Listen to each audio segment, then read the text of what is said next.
Voilà, donc bonsoir tout le monde. Deuxième cours porte sur le rhumatisme articulaire aigu. Je pense que vous avez déjà abordé ce cours dans d'autres modules, j'imagine, le module d'infectieux ou de cardio. L'essentiel, je sais que vous avez ce module normalement dans les autres filières, mais il y a des particularités pédiatriques au module de pédiatrie sur lesquelles il faut insister. Alors, donc pour ce cours, on essaiera de respecter le plan suivant. D'abord, une petite introduction, donc une définition et l'intérêt de la question. Donc, on abordera successivement le chapitre d'épidémiologie, le mécanisme idiopathologique, qu'est-ce qui se passe sur le plan anatomopathologique au niveau articulaire, cardiaque, neurologique, comment ça se présente cliniquement, qu'est-ce qu'on trouve biologiquement et radiologiquement? Quels sont les éléments qu'on doit réunir pour dire que tel malade présente une poussée de RA? Et quels sont les diagnostics différentiels? Puis, on verra comment traiter correctement une poussée de RA et comment prévenir les récidives et les complications. Et on terminera par une petite conclusion, bien sûr. Alors,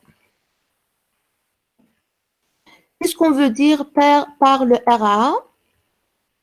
Est-ce que c'est une maladie infectieuse? Est-ce que c'est une maladie inflammatoire non infectieuse? Alors, donc, pour avoir une inflammation au niveau de l'organisme, obligatoirement, il y a un facteur déclenchant de cette inflammation.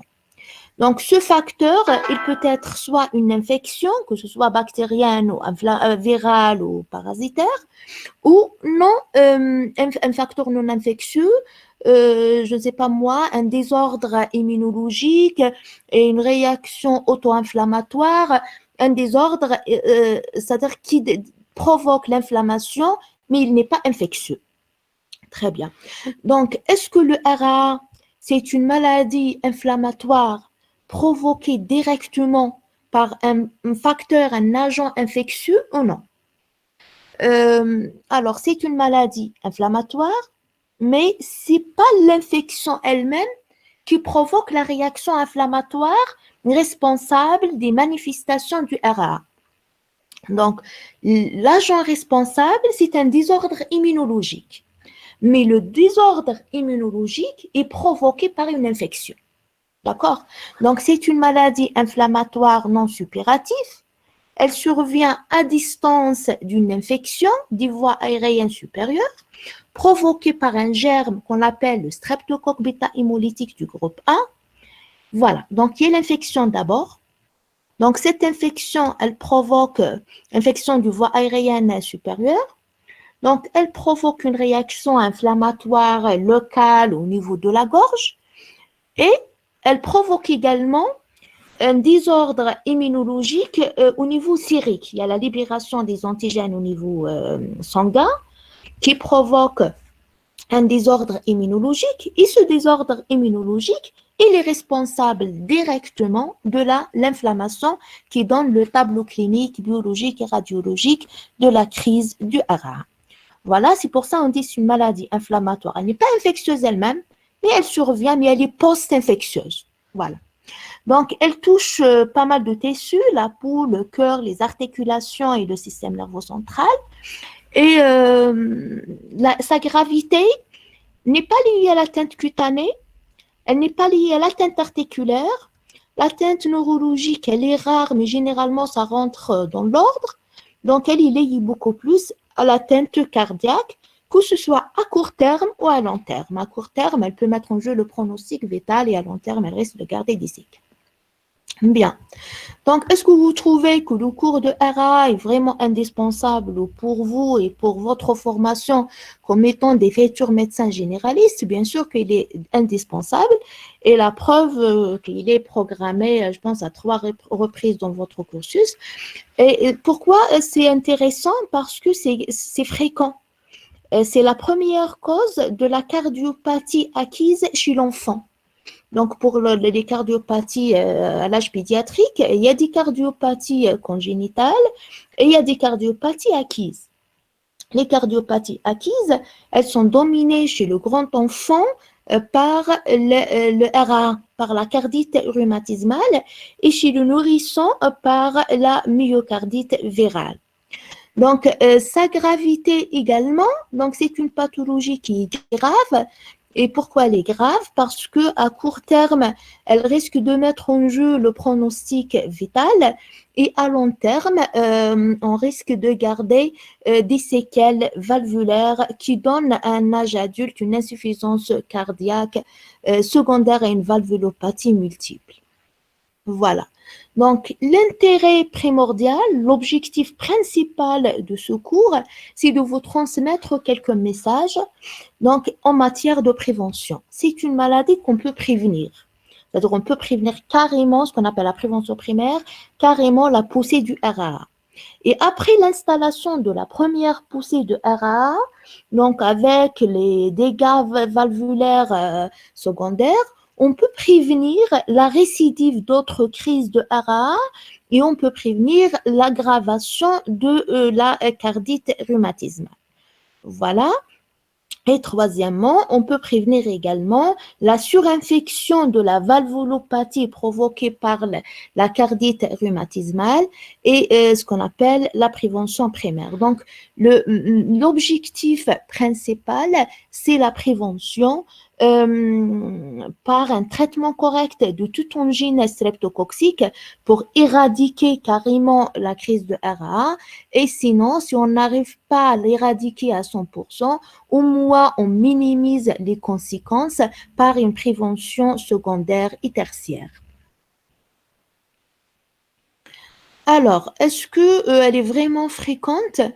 Sa fréquence est diminuée dans les pays développés, mais malheureusement, dans les pays en voie de développement, ça reste toujours fréquente, mais je pense qu'elle est sous-estimée. C'est-à-dire, quand on cherche les statistiques de RAA, on trouve que les chiffres sont vraiment minimes à l'âge pédiatrique. Par contre, à l'âge adulte, on trouve beaucoup d'adultes qui ont une cardiopathie secondaire à des valvulopathies rhumatismales qui sont passées d'une manière très insidieuse à l'âge pédiatrique. Donc, je pense qu'il y a encore des poussées de RAA à l'âge pédiatrique, mais elles sont sous-estimées. Pourquoi? Parce que peut-être on utilise beaucoup de corticoïdes et du coup on décapite les signes cliniques. Et peut-être également, il y a beaucoup de formes atypiques de crise de RAA. De toute façon, il y a une diminution nette dans les pays développés, je parle particulièrement de l'Algérie, de la fréquence, de la forme classique des poussées de RAA. Par contre, à l'âge adulte, au service de cardio, vous trouvez beaucoup de cas d'insuffisance cardiaque secondaire à une cardite rhumatismale. C'est-à-dire qu'on a encore le RAA, mais il est sous-estimé à l'âge pédiatrique. Pourquoi? Parce que la symptomatologie peut être atypique, peut-être parce qu'il y a beaucoup de prescriptions de corticoïdes qui masquent un peu la symptomatologie, peut-être il y a d'autres explications. Mais c'est-à-dire à l'OMS, on déclare toujours, ils déclarent les conséquences et donc il y a encore une fréquence élevée dans les pays développés. Par contre, dans les pays en voie de développement, par contre, dans les pays développés, il y a une diminution nette. Voilà.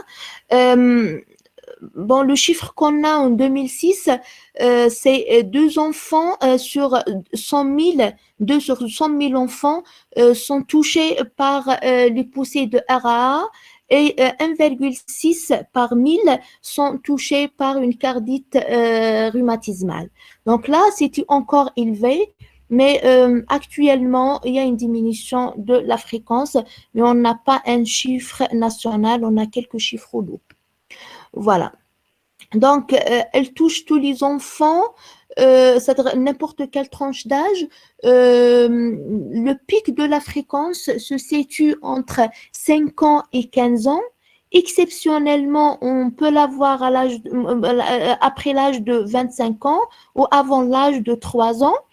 Pourquoi c'est exceptionnel avant l'âge de 3 ans? Parce qu'il y a une immaturité immunologique qui est incapable de préparer tout le cocktail nécessaire pour déclencher réaction inflammatoire à la suite d'une infection streptococcique. Et au-delà de 25 ans, c'est le contraire. Tellement l'immunité est bien mature, elle est capable de distinguer tout ce qui est étranger et tout ce qui est la partie à l'autre. Alors, sur le plan éthiopathogénique, est-ce que vraiment il y a une relation entre l'infection, entre l'angine à streptocoque bêta-hémolytique du groupe A et les manifestations cliniques et biologiques du RAA? Il y a beaucoup d'arguments qui sont en faveur de la responsabilité du streptocoque. Premièrement, une poussée du RAA est précédée toujours par une rhinopharyngite. Ça, c'est un élément en faveur. Deuxièmement, là où il y a l'augmentation de la fréquence de la rhinopharyngite, on trouve en parallèle une augmentation de la fréquence du RAA. Troisièmement, donc, dans les crises, dans les poussées de RAA, on trouve systématiquement une augmentation des anticorps anti-streptolysine O et ces anticorps sont dirigés contre le streptocoque bêta-hémolytique. Donc, c'est un élément en faveur de l'infection par le streptocoque. Et également, la prophylaxie annuelle qui a permis de diminuer la fréquence des infections à streptocoque a permis en parallèle de réduire le risque de RA.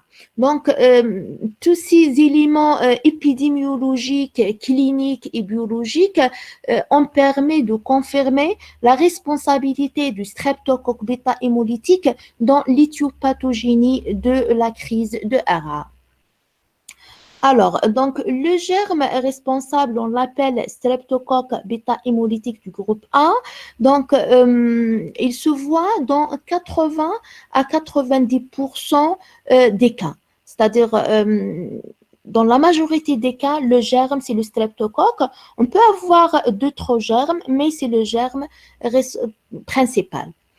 C'est quoi le streptocoque? C'est un coccé Gram positif groupé en chaînettes et distingué par ses caractères biochimiques et antigéniques. Donc, il a quelques antigènes de surface qui sont un peu particuliers. Alors, il y a d'abord la capsule qui exerce un effet antiphagocytaire. Deuxièmement, donc, il y a la protéine T. Cette protéine, elle permet la fixation du germe aux cellules épithéliales de l'oropharynx. Il y a la protéine M. Donc, cette protéine M, elle est vraiment très indispensable. Sa qualité, elle est vraiment indispensable pour déclencher ou non une poussée de RAA. Donc, ce qu'on appelle, c'est le facteur de virulence. Si vous avez une protéine M virulente, donc le germe, le streptocoque provoque secondairement une poussée de RAA. Si la protéine M n'est pas très virulente, même si on fait une infection, une angine à streptocoque, on ne développe pas une poussée de RAA. C'est parmi les facteurs qui permettent le développement de poussée de RAA ou non. Donc, c'est un antigène de type. Il permet de distinguer 80 sérotypes, dont certains sont rhumatogènes et d'autres sont néphritogènes. Voilà, donc il faut avoir le sérotype rhumatogène pour déclencher une poussée de RAA. Il y a également les polysaccharides qui sont des antigènes de groupe et ça nous permet de distinguer 19 groupes de streptocoque bêta-hémolytique. Donc ça, c'est par rapport les antigènes de surface. Pour les substances antigéniques, le streptocoque élabore des substances antigéniques et ces substances provoquent bien sûr la synthèse des anticorps. Donc, ces anticorps, quand on les dose, sont des indicateurs de l'infection streptococcique. On a le streptolysine O et streptodornase. streptolysine O aboutit à la formation des anticorps antistreptolysine, c'est ce qu'on appelle les ASLO, et streptodornase B aboutit à la formation des anticorps dianase B.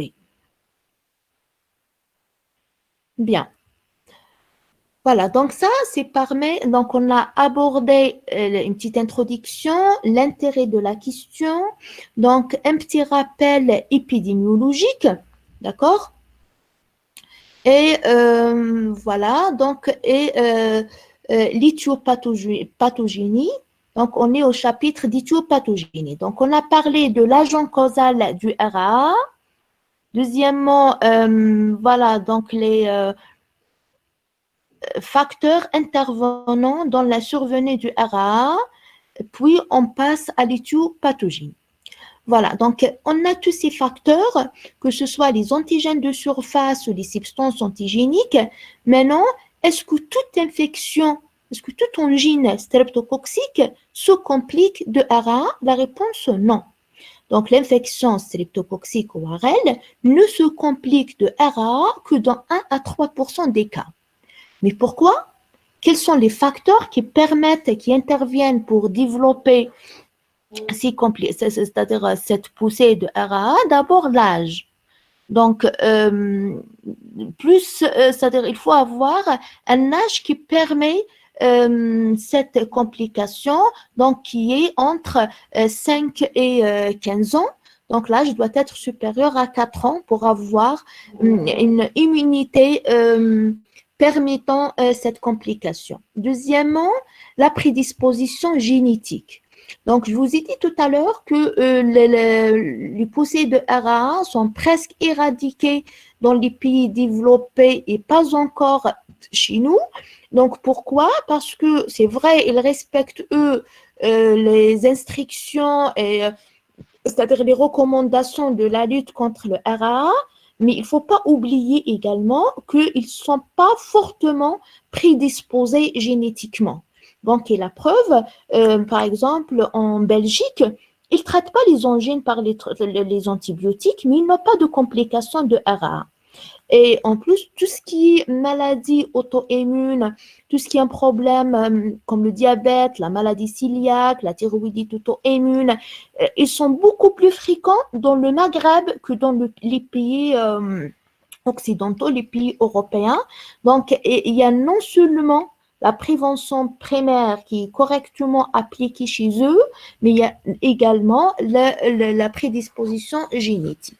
Alors, donc, il y a l'allo-antigène 883 qui est porté par les lymphocytes T et l'association à un HLA particulier.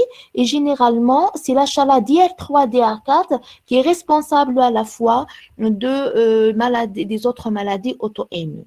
Voilà, donc il faut avoir une prédisposition génétique. Également, le germe, la virulence du germe qui est liée beaucoup plus à la qualité et la virulence du protéine M et la porte d'entrée.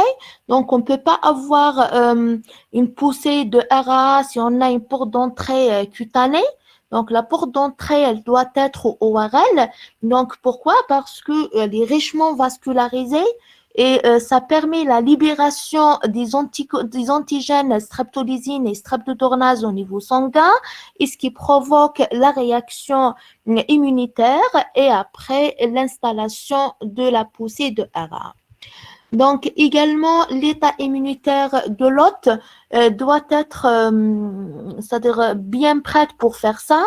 Donc, si vous avez un malade immunodéprimé déjà, ou son état immunitaire n'est pas bon, celui-là ne développe pas une poussée de RAA parce qu'il ne va pas avoir des anticorps dirigés contre les antigènes et donc il ne va pas réagir suffisamment à l'infection et donc il ne va pas avoir, c'est-à-dire une atteinte à tort des autres tissus. Donc, le rôle de l'environnement, donc si on a des mauvaises conditions socio-économiques et donc la charge, la quantité du germe qui arrive au niveau ORL, elle est importante, là, la quantité du streptolysine sera plus élevée et donc beaucoup d'anticorps, et donc ces malades, ils sont plus prédisposés pour avoir une réaction immunitaire pathologique dirigée contre les autres tissus. Très bien. Donc, on a parlé de les caractéristiques du germe, de l'agent causal qui est le germe, les facteurs qui déterminent la survenue du RAA et puis le mécanisme éthiopathogénique. Donc, c'est quoi le mécanisme qui est derrière cette maladie? Donc, il reste encore mal connu, il n'est pas très clair, il y a beaucoup d'hypothèses, mais c'est pas très clair. Donc, il y a la participation de l'immunité humorale et de l'immunité cellulaire. Donc, l'immunité humorale par l'intermédiaire du complexe humain circulant qui se dépose au niveau de la synoviale articulaire. C'est-à-dire, il y a des anticorps qui doivent être dirigés contre le germe, mais elle se dirige pas, c'est-à-dire contre le germe, contre la streptolysine, qui est l'enzyme libérée par le streptocoque. Elle réalise un complexe humain. Ce complexe, il va être déposé au niveau de la synoviale articulaire et ça provoque une réaction inflammatoire locale. L'immunité humorale se fait également par l'intermédiaire de l'antigénicité croisée entre les antigènes streptococciques et certaines structures de l'organisme, comme les valves cardiaques, les tissus articulaires et les cellules nerveuses, c'est-à-dire l'anticorps, au lieu d'attaquer la streptolysine, par exemple, il attaque à tort les autres tissus qui ont structure proche de celle de la streptolysine et de celle du germe. Et donc, ces anticorps, ils se dirigent vers les valves, vers les tissus articulaires et vers les cellules nerveuses pour provoquer une réaction inflammatoire locale. Voilà, donc soit l'immunité humorale, soit par l'intermédiaire des anticorps qui attaquent à tort les autres tissus, donc soit par l'intermédiaire de complexes antigènes pathologiques et anticorps qui se déposent au niveau de la synoviale articulaire.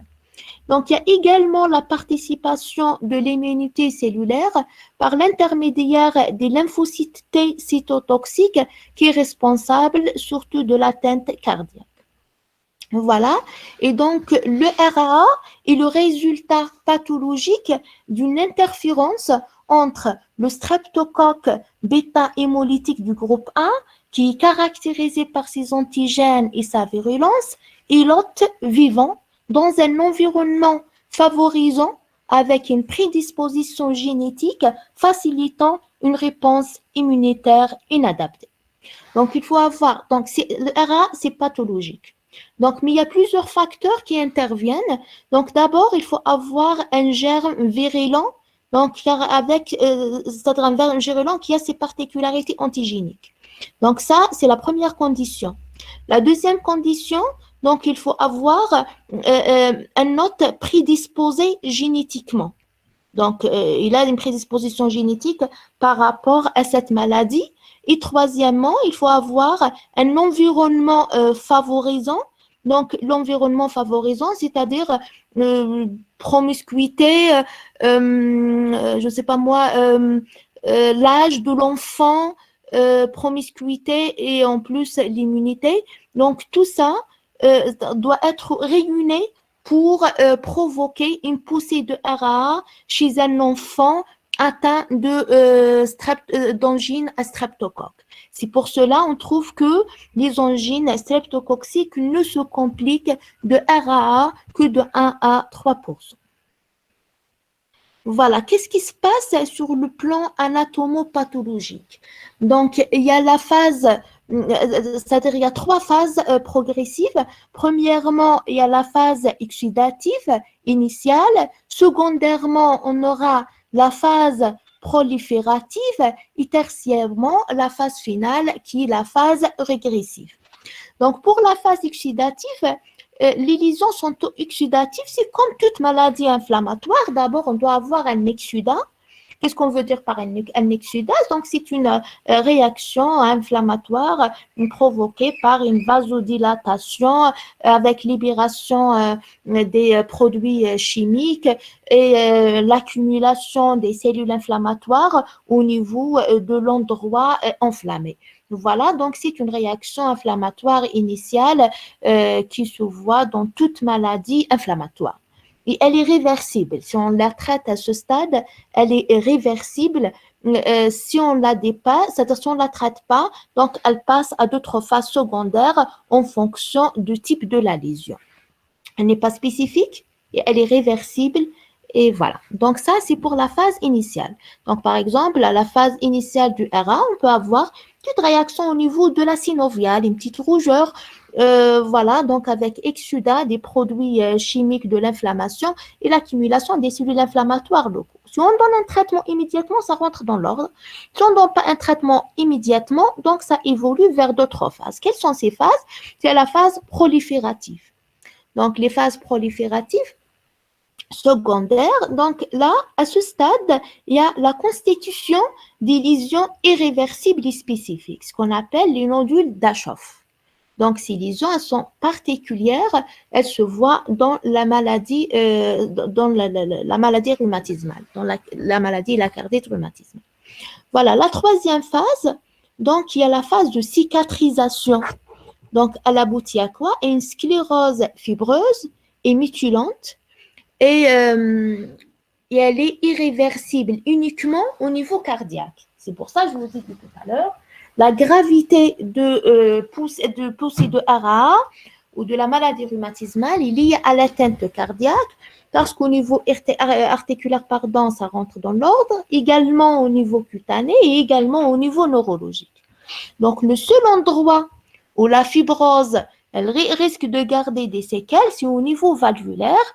Et vous imaginez, si on fait une seule poussée de RA, de cardite rhumatismale, peut-être la lésion, elle est minime. Peut-être on peut avoir une petite insuffisance mitrale. Donc, par contre, si on a des récidives, à chaque récidive, donc on aggrave la lésion initiale et on aggrave, par exemple, l'insuffisance mitrale et qui peut évoluer vers la sténose mitrale. D'où l'intérêt de la prévention secondaire. Donc, la prévention secondaire, c'est-à-dire on met un traitement après la déclaration de la première poussée de RAA pour éviter les récidives et pour éviter l'aggravation de l'atteinte cardiaque. Bien. Donc, vous avez compris la cause du RAA, la relation entre le germe qui est le streptocoque et la réaction inflammatoire et qu'est-ce qui se passe sur le plan histologique et anatomopathologique. Voilà, donc maintenant, on passe à la clinique. Donc, on doit comprendre d'abord ce qui se passe sur le plan physiologique et anatomopathologique pour pouvoir interpréter ce qu'on a visiblement sur le plan clinique et biologique. Vous êtes des médecins de garde, d'astreinte, de consultation. Vous recevez un malade qui se plaint de quoi? De fatigue, peut-être fièvre, altération de l'état général, peut-être arthralgie ou impotence fonctionnelle, généralement sont les signes d'appel. Donc, fièvre, donc la maman, elle te dit quoi? Donc, j'ai mon enfant, l'âge, vous imaginez d'abord l'âge, généralement 5 ans, 6 ans, 7 ans jusqu'à l'âge de 15 ans. Donc, c'est rare chez les petits nourrissons et c'est rare chez les adolescents au-delà de 15 ans.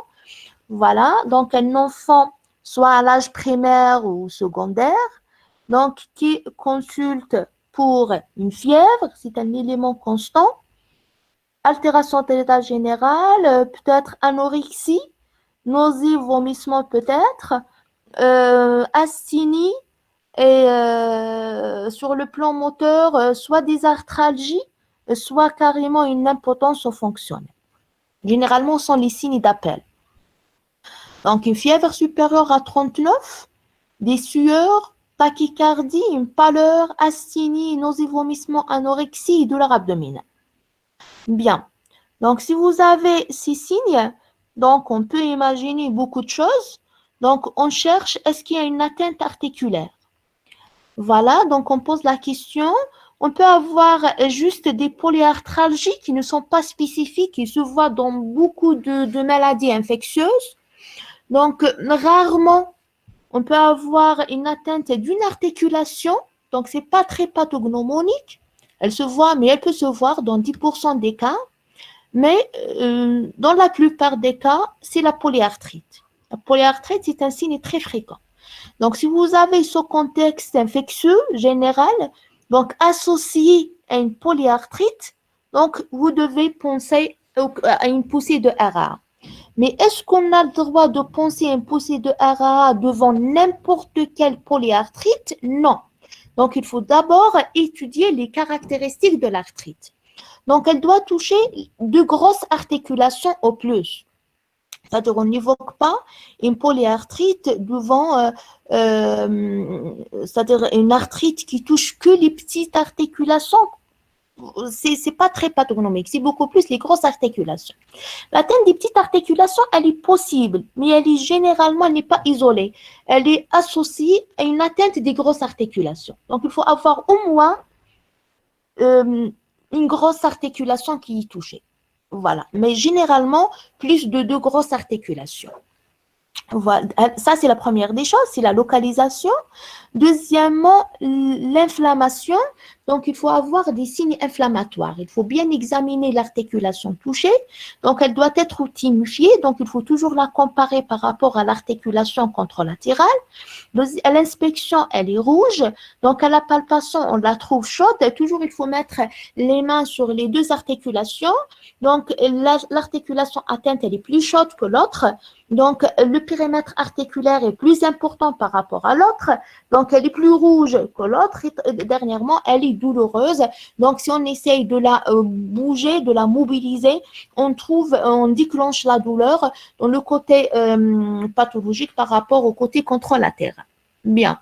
Donc, ça, c'est par rapport à la topographie et par rapport à l'inflammation. Mais il y a un élément très caractéristique, c'est le caractère fugace, mobile et capricieux. Voilà, donc si vous trouvez que la lésion, l'arthrite, ne garde pas la même localisation, elle change de localisation chaque 2-3 jours ou d'un jour à l'autre, donc elle est vraiment mobile. Et aujourd'hui, par exemple, le genou, il est très douloureux, le lendemain, ça rentre dans l'ordre. Par contre, il y a un déclenchement de la même chose au niveau du coude. 2-3 jours, on trouve une autre localisation au niveau de la cheville. Ça, c'est très évocateur. C'est très évocateur et c'est très pathognomonique de l'arthrite rhumatismale. Très bien. Donc, si vous trouvez que l'arthrite, elle a gardé une localisation et ça n'a pas bougé et ça rentre dans l'ordre rapidement, donc attention, peut-être le malade, il a reçu déjà un traitement. C'est pour ça que je vous ai dit tout à l'heure, peut-être on passe à côté de poussée de RA parce qu'on traite très précocement et on donne beaucoup de corticoïdes.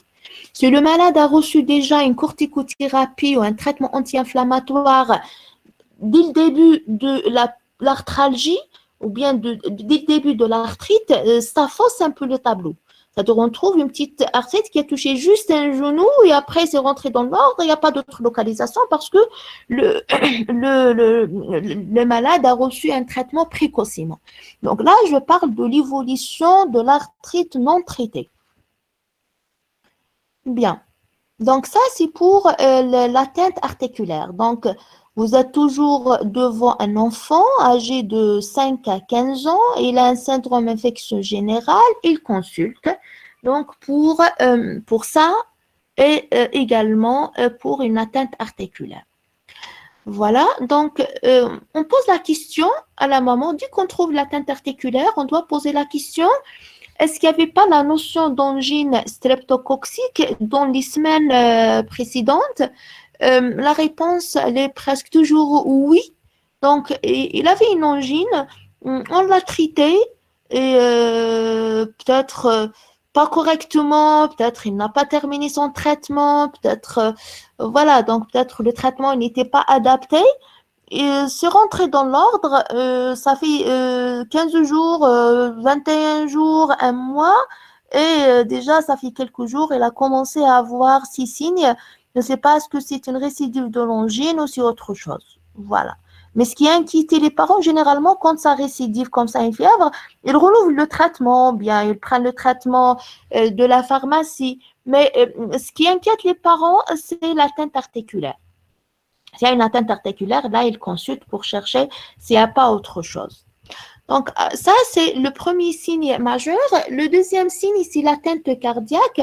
Les parents ne font pas attention à ça. C'est le médecin qui doit rechercher l'atteinte cardiaque s'il a trouvé une angine avec une arthrite. Voilà, donc l'atteinte cardiaque, il faut retenir une chose. Donc, si elle est là, elle doit apparaître précocement et dès la première poussée. C'est-à-dire, si vous ne trouvez pas d'atteinte cardiaque la première semaine, il ne faut pas la rechercher la deuxième, la troisième ou la quatrième semaine de la maladie. Donc, soit elle est là depuis la première semaine, soit c'est un malade qui n'a pas une prédisposition génétique pour l'atteinte cardiaque, pour la poussée de RA. Parce qu'on distingue les RA avec cardite et les RA sans cardite. Les RA sans cardite, ils sont prédisposés génétiquement à ne pas avoir une atteinte cardiaque. RA avec cardite, ils développent la cardite dès la première poussée. Et pour les malades qui n'ont pas développé la cardite la première poussée, il ne faut pas la rechercher. C'est-à-dire, dès la première poussée, on doit statifier. Est-ce que c'est une RA avec cardite ou sans cardite? Donc, s'il n'a pas développé la première poussée, ce n'est pas la peine de la rechercher la deuxième ou la troisième poussée.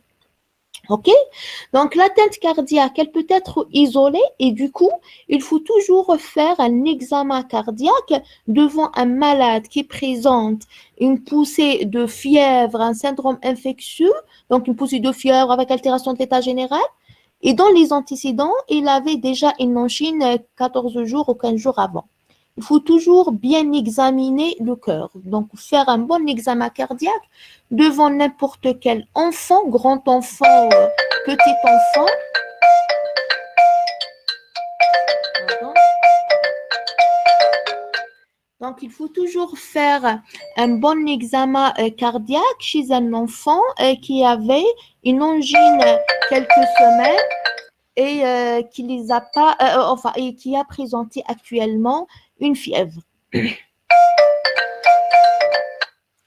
Voilà. Donc, ça, c'est pour l'atteinte cardiaque. Elle peut toucher les trois tuniques.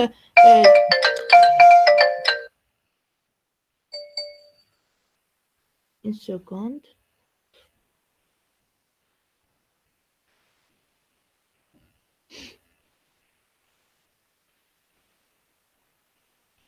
Voilà. Donc, elle peut toucher l'endocarde, le myocarde et le péricarde.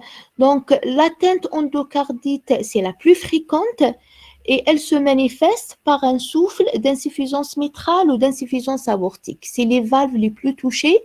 Donc, quand vous examinez un enfant, il faut savoir l'examiner. Hein. Il ne faut pas faire comme les internes. Pas un B2 double 4 foyers, pas de souffle, pas de bruit se rajouter. Allez, c'est la formule. Après, par tous les internes, ils ne détectent jamais un souffle, enfin rarement un souffle.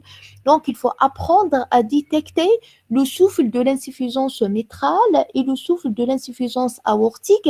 Il faut savoir bien examiner les enfants. D'accord?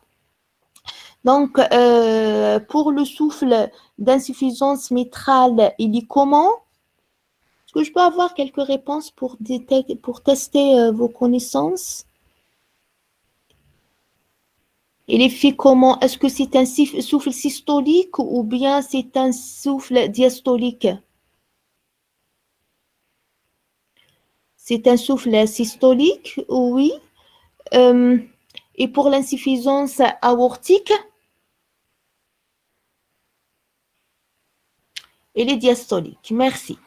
Alors, donc, vous m'écoutez bien. Donc, je vous présente un souffle et vous me dites est-ce que c'est un souffle de l'insuffisance mitrale ou bien c'est un souffle d'insuffisance aortique. Bon, j'ai essayé un peu de simuler les souffles. Bon, là d'abord, est-ce qu'il y a un souffle ou non? Tac, tac, tac, tac, tac, tac, tac, tac. Est-ce qu'il y a un souffle ou non? Non?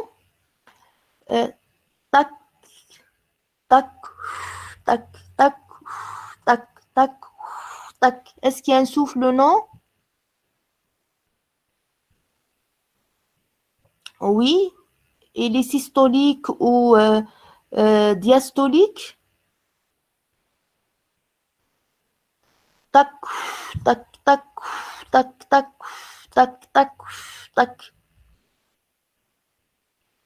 tac, tac, tac, tac.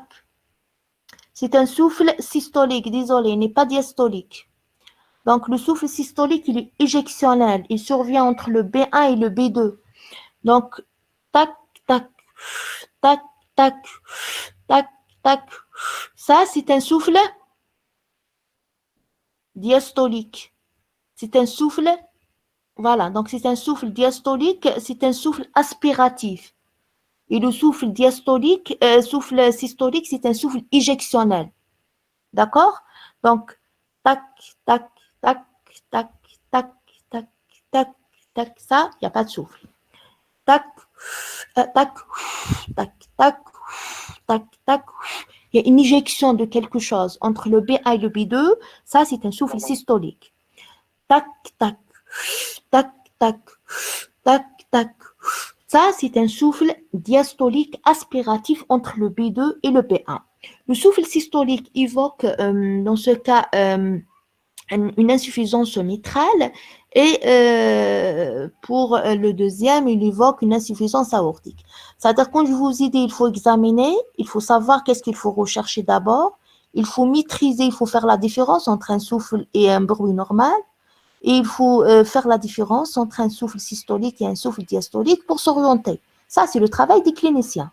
Sinon, on ne demande pas l'échocardio à tort et à travers pour n'importe quel malade qui présente une fièvre, qui a l'habitude de présenter des angines. Il faut faire au moins un petit examen et après une petite évaluation de l'atteinte cardiaque. Si vous trouvez qu'il y a une suspicion de l'atteinte cardiaque, vous confirmez par l'échocardio. Voilà, donc je vous incite à faire, à vous ausculter, à ausculter vos neveux, vos nièces, vos frères et sœurs pour s'entraîner en attendant la reprise du stage. Et j'espère que vous n'allez pas trouver de souffle. Alors, donc pour les myocardites, donc ça se manifeste comment? Donc ça se manifeste, myocardite, c'est-à-dire c'est l'atteinte du myocarde. Et quand on a une atteinte de myocarde, c'est-à-dire il y a une résistance au remplissage et à l'évacuation. Et l'organisme, le cœur, comment il compense ça? Par une augmentation de la fréquence cardiaque, par une tachycardie, d'accord? Et comme la contraction, elle est faible, donc on trouve un assourdissement du bruit et avec présence d'un bruit surajouté. Voilà, donc on trouve comme ça, d'abord une tachycardie, tac, tac, tac, tac, tac, tac, tac, tac, tac, tac. Donc, et en plus, il y a un bruit surajouté, ce qu'on appelle le bruit de galop, tac, tac, tac, tac, tac, tac, tac, tac, tac, tac, tac, tac. Ça, c'est le troisième bruit surajouté qui est caractéristique de la myocardite. Et en plus, donc là, on a trouvé tac, tac, tac, mais par contre, dans la myocardite, le bruit, il est assourdi, donc vous trouvez comme ça, tac, tac, tac, tac, tac, tac. C'est-à-dire le bruit, il est assourdi, il y a une tachycardie et il y a un bruit surajouté. Donc attention, si vous trouvez ça à l'examen clinique, c'est une urgence. La myocardite, elle peut mettre en jeu le pronostic vital. Donc là, il ne faut jamais libérer le malade pour faire l'échocardio ou pour une autre consultation lointaine. Il faut l'hospitaliser en urgence et faire le point au milieu hospitalier et commencer le traitement le plus tôt possible. C'est ça qui peut mettre en jeu le pronostic vital. Donc la péricardite, donc généralement, elle est rarement isolée. Donc généralement, elle accompagne une atteinte endocardite et des fois l'atteinte myocardite, mais beaucoup plus l'atteinte endocardite. Donc ça se manifeste comment? Par des douleurs thoraciques. Du fois, un frottement péricardique, ça dépend de volume de l'épanchement. Donc, si vous avez une péricardite sèche presque, donc là, vous trouvez beaucoup plus un frottement ou bien un épanchement qui est très, très minime. Vous trouvez beaucoup plus un frottement péricardite. Par contre, en cas d'un épanchement très important, il y a carrément l'assourdissement du bruit. Voilà. Donc, on peut avoir un tableau de l'insuffisance cardiaque. Vous avez fait le cours de l'insuffisance cardiaque? Vous connaissez les signes de l'insuffisance cardiaque, j'imagine? Oui ou non? J'attends vos réponses. Vous connaissez les signes de l'insuffisance cardiaque ou je dois les expliquer? Non, il n'y a pas de réponse?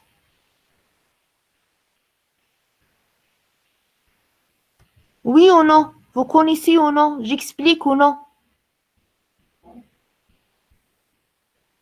Le délégué. Oui. Oui, vous connaissez les signes de l'insuffisance cardiaque ou non? Je me souviens un peu. Non, est-ce que vous avez fait le cours de l'insuffisance cardiaque au module de pédiatrie ou pas encore? Ah non, pas Pas encore. encore. D'accord. C'est-à-dire, il faut connaître les signes de l'insuffisance cardiaque. Donc, si vous avez un enfant qui a c'est-à-dire une diminution de débit cardiaque, donc avec les signes de l'hypoperfusion périphérique, froideur des extrémités, pâleur, hypotension, et l'autre côté, il y a une surcharge, c'est-à-dire une diminution du retour veineux et les signes de l'insuffisance cardiaque droite, là, vous trouvez l'hépatomégalie, les œdèmes, plus ou moins l'acide. Donc, il y a déjà les signes c'est-à-dire d'un mauvais retour. Et l'autre côté, il y a les signes d'un débit qui est faible. Donc, ça, c'est les signes de l'insuffisance cardiaque congestive. Donc, et en plus, vous trouvez une tachycardie. Donc, les signes primordiaux pour poser le diagnostic de l'insuffisance cardiaque, c'est la polypnie, la tachycardie, la cardiomégalie et l'hépatomégalie.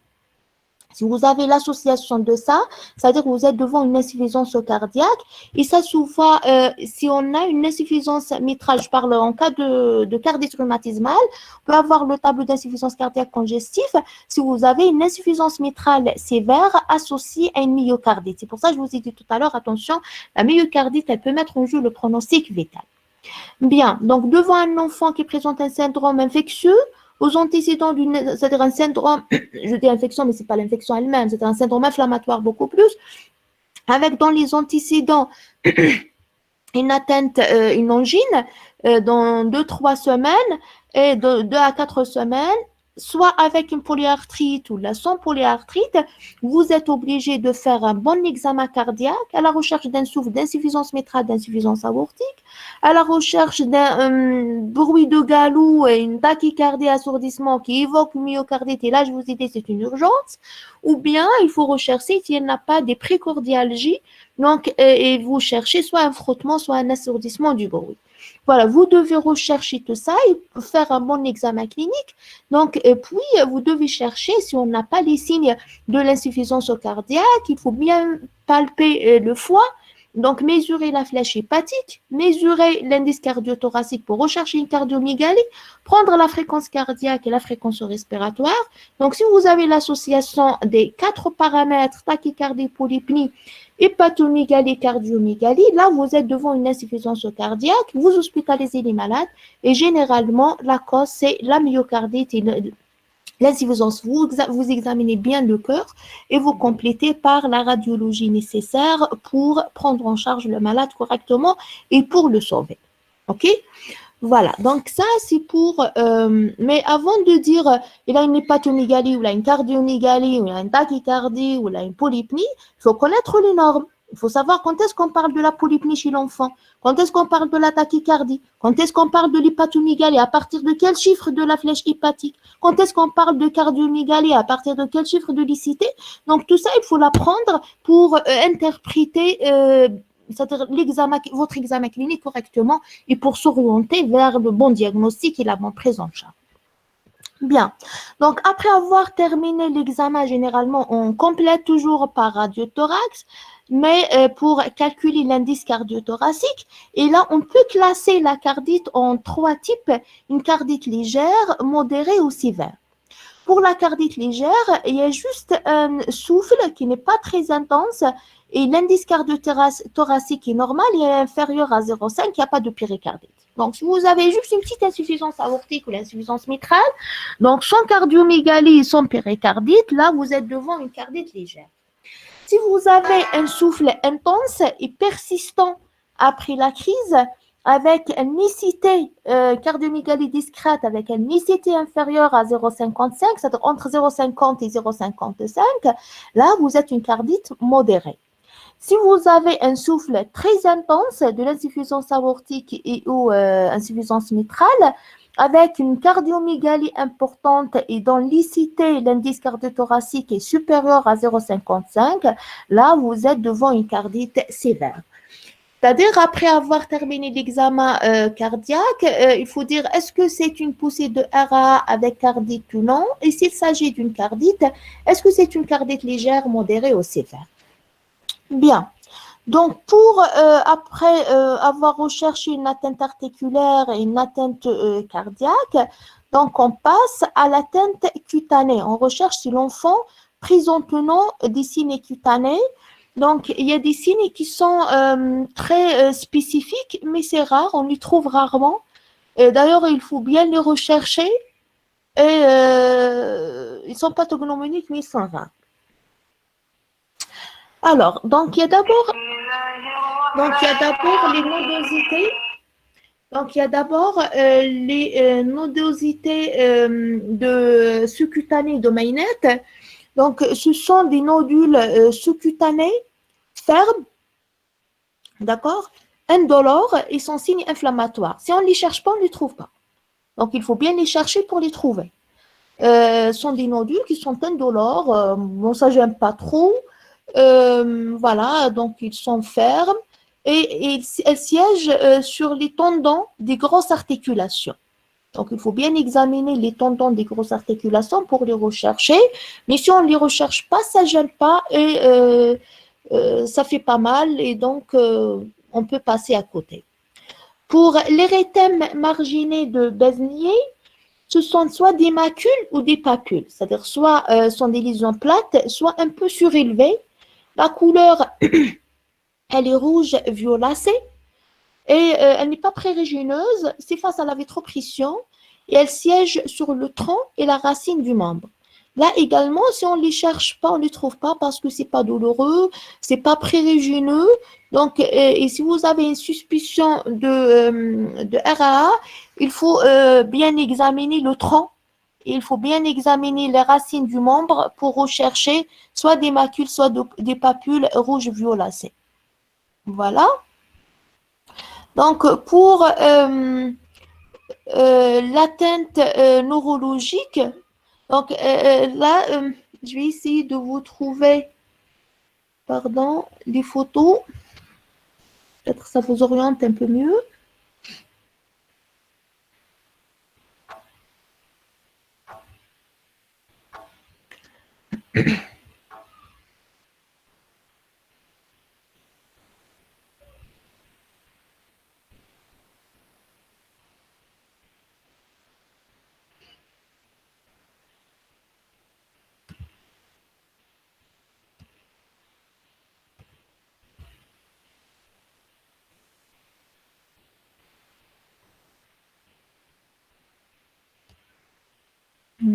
Non, malheureusement, non.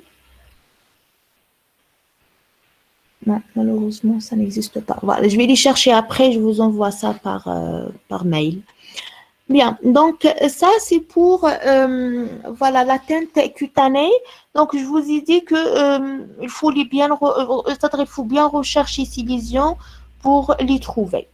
Alors pour l'atteinte neurologique, on a ce qu'on appelle la chorée de Sydenham. La chorée de Sydenham se voit particulièrement chez les filles âgées entre 6 et 15 ans, mais beaucoup plus aux alentours de la puberté. Donc se voit tardivement, c'est-à-dire 2 à 6 mois après l'angine, et ça se manifeste par des mouvements non coordonnés, involontaires, rapides du tronc et des extrémités. C'est-à-dire, vous avez une fille âgée, par exemple, de 13 ans, elle avait une angine, ça fait 3 à 4 mois avant, on a vraiment oublié qu'on a fait une angine. Et puis, un jour, elle se présente parce que les parents ont constaté qu'elle est en train de faire des mouvements qui sont involontaires et non coordonnés. Par exemple, des grimaces comme ça ne sont pas adaptées à la situation. Clignement, par exemple, elle peut dire au revoir, c'est-à-dire dans une situation qui ne mérite pas ça. Voilà, donc c'est des mouvements anormaux. Elle est consciente, mais elle n'arrive pas à les contrôler. D'accord? Donc, vous pouvez trouver quelqu'un qui s'assoit avec toi dans une pièce comme ça et après il te dit au revoir. Il ne veut pas te dire au revoir, mais il est en train de la faire parce qu'il y a des mouvements non coordonnés et involontaires. Voilà. Donc, quand les parents constatent ça, qu'elle est en train de faire des grimaces, des mouvements involontaires et non coordonnés surtout, donc voilà, il consulte. Vraiment, ça fait peur et il consulte. Et surtout, si la fille déclare qu'elle est incapable de contrôler ses mouvements. Et ce sont des mouvements qui sont très rapides. Ça touche les extrémités et le tronc et elle s'accompagne d'une faiblesse musculaire. Donc, la fille, elle se retrouve très fatiguée, donc incapable de marcher, par exemple, des distances un peu, c'est-à-dire, elle est incapable de supporter une marche, par exemple, d'une demi-heure, ou bien elle est incapable de monter, par exemple, 5 ou 6 marches d'escalier. Donc, si vous trouvez qu'il y a une fatigabilité musculaire inexpliquée, donc anormale et inexpliquée, si vous trouvez que les mouvements sont involontaires, bizarroïdes et non coordonnés, là, c'est-à-dire il faut consulter. Et en plus, la fille, elle peut présenter une labilité émotionnelle. Elle se stresse pour oui ou non. Elle est euphorique pour des choses qui ne méritent pas ça. Donc, voilà. Donc, si vous trouvez la labilité émotionnelle, si vous trouvez une faiblesse musculaire anormale, si vous trouvez que les mouvements sont involontaires et non coordonnés, donc là, vous devez évoquer la Corée de Sydenham et vous recherchez attentivement notion d'une angine dans les 2 à 6 mois qui ont précédé l'angine. Voilà. Mais le problème, c'est que même si on pense à ça, c'est difficile de confirmer le diagnostic et c'est difficile de rattacher cette Corée à l'angine et à la poussée de RA. Parce que à distance de l'angine, d'ailleurs, on se rappelle difficilement si on a fait une angine, ça fait 4 ou 6 mois. Ça, c'est la première des choses, surtout s'il s'agit d'un enfant voilà, qui ne donne pas beaucoup d'importance à ça. Et deuxièmement, c'est-à-dire, pour confirmer ça, on a besoin d'une chirurgie, on a besoin du critère de Jones c'est-à-dire qui est la VS accélérée, c'est-à-dire un truc inflammatoire positif. Et dans ce cas, le bilan inflammatoire il est négatif. Deuxièmement, si on cherche la sérologie, donc après 6 mois, elle peut être négative, surtout les anticorps antistreptolysine. Et voilà, donc c'est très difficile de confirmer le diagnostic. Donc le diagnostic, il est difficile parce que les signes disparaissent, les autres signes disparaissent et la preuve d'infection streptocoxique est difficile à apporter. Bien, voilà. Donc ça, c'est les signes majeurs. Donc vous avez d'abord les signes généraux, donc ce ne sont pas des signes majeurs, mais c'est constant. Donc vous avez l'atteinte articulaire et l'atteinte cardiaque, l'atteinte cutanée et l'atteinte neurologique peut avoir d'autres manifestations qui ne sont pas majeures, mais ça peut se voir dans les poussées de RAA, comme l'érythème noueux. Donc, l'érythème noueux sont des nodosités qui se voient au niveau de la face d'extension des membres. Voilà, donc c'est des nodules comme ça. Donc, la différence entre ces nodules et les nodules de Maynard, c'est que là, c'est coloré et douloureux. Donc, pour les nodosités de Maynard, elles sont indolores et il n'y a pas de changement de couleur. Par contre, là, il y a c'est-à-dire la douleur d'abord. Donc, il y a le changement de couleur. D'abord, elle est rose, rouge, bleu, violacé. Voilà. Donc, elle est colorée et il y a un changement de couleur. Bien. Donc, pour l'atteinte pleuropulmonaire, on peut avoir soit une pleurésie, soit une petite pneumopathie rhumatismale.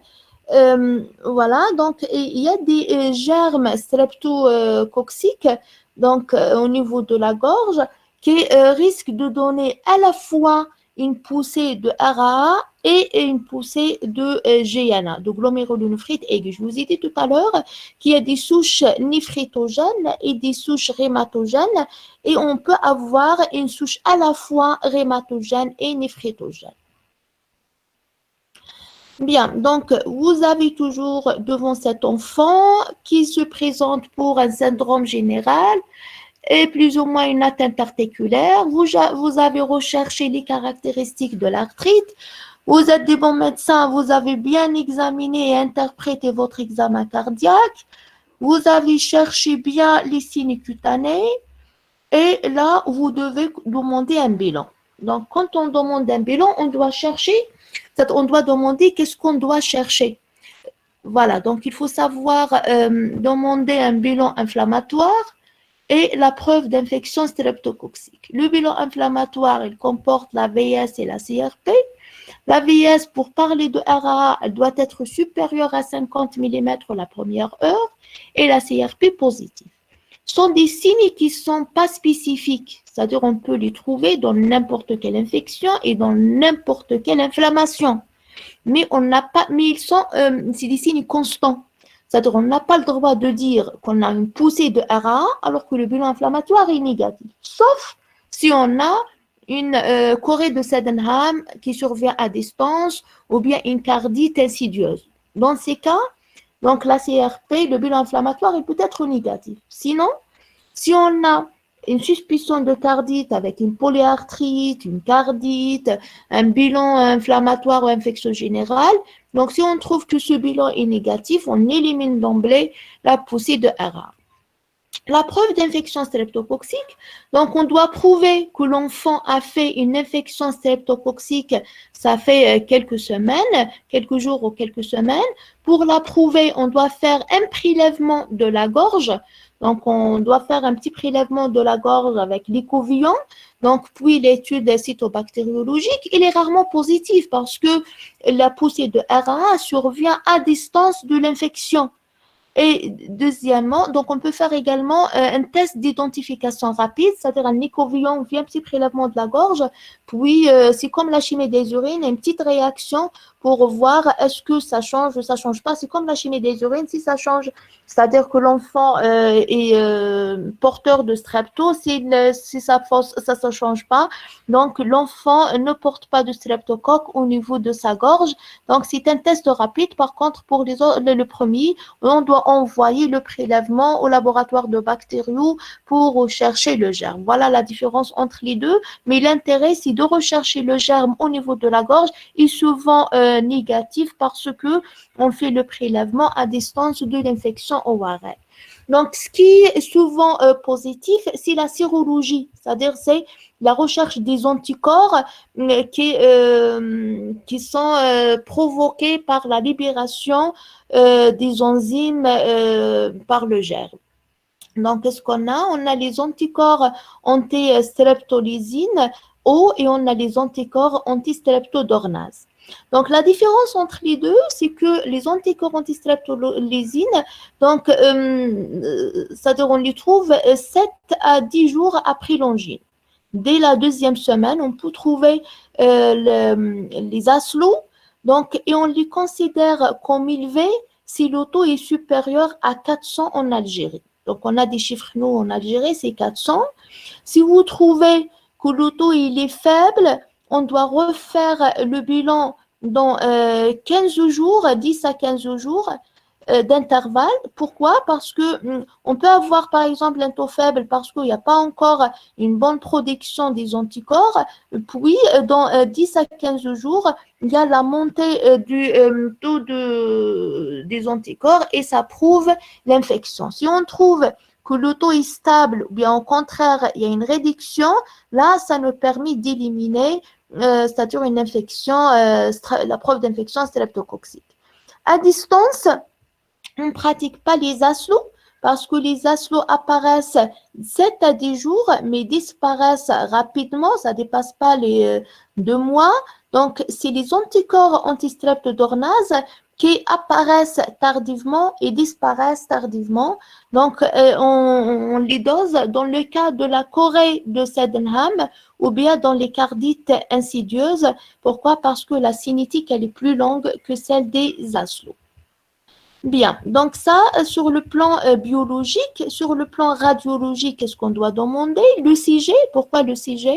À la recherche d'un allongement de l'espace PR qui doit être supérieur à 0,16 mm. Donc, c'est un critère mineur de RA. Ce n'est pas un signe de l'atteinte cardiaque. PR allongé, c'est un critère inflammatoire du RA. C'est un signe mineur. Et si on a uniquement le PR allongé, ce n'est pas un signe de cardite. Donc, si vous avez d'autres troubles de rythme ou de repolarisation, oui, ça, c'est en rapport avec la cardite rhumatismale. Mais le PR allongé, c'est un signe qu'on trouve à l'ECG, mais on peut avoir une RAA sans cardite, mais avec un PR allongé. Donc, c'est un signe de RAA, ce n'est pas un signe de la cardite. La radiothorax face, on doit la demander systématiquement, elle doit être de bonne qualité. L'intérêt, c'est de rechercher une cardiomygalie par les calculs de l'écité et on cherche également si on n'a pas une stase pulmonaire ou une péricardite. Donc, pour la cardiomygalie, donc l'aspect de la silhouette cardiaque nous oriente vers la cause. Donc, si on trouve qu'il y a une cardiomygalie homogène, ça évoque une chose. Si on trouve que la cardiomygalie, elle est hétérogène, elle touche beaucoup plus, par exemple, le lobe inférieur droit ou bien le lobe inférieur gauche, ça évoque autre chose. Si on trouve qu'elle est homogène, mais il y a un effacement des séants, ça évoque une autre chose. Est-ce que vous avez les réponses ou non?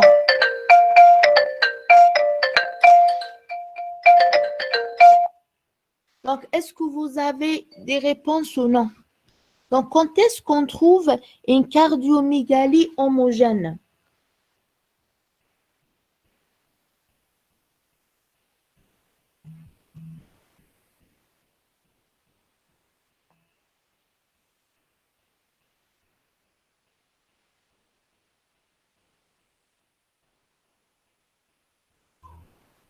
Alors, quand est-ce qu'on trouve une cardiopathie homogène?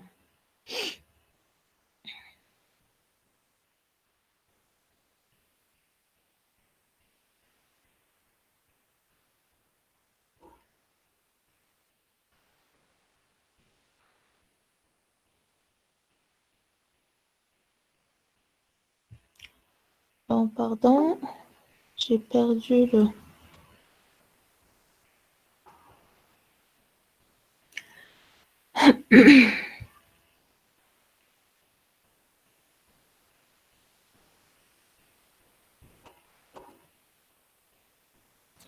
Alors, donc, on trouve la cardiopathie si vous avez une péricardite, insuffisance globale, insuffisance cardiaque tamponade, c'est-à-dire péricardite. Donc, une cardiomygalie homogène sans effacement des sillons. On a toujours les sillons. On trouve, c'est vrai, c'est-à-dire si on trouve une cardiomygalie homogène avec effacement des sillons, ça, c'est la péricardite. Voilà.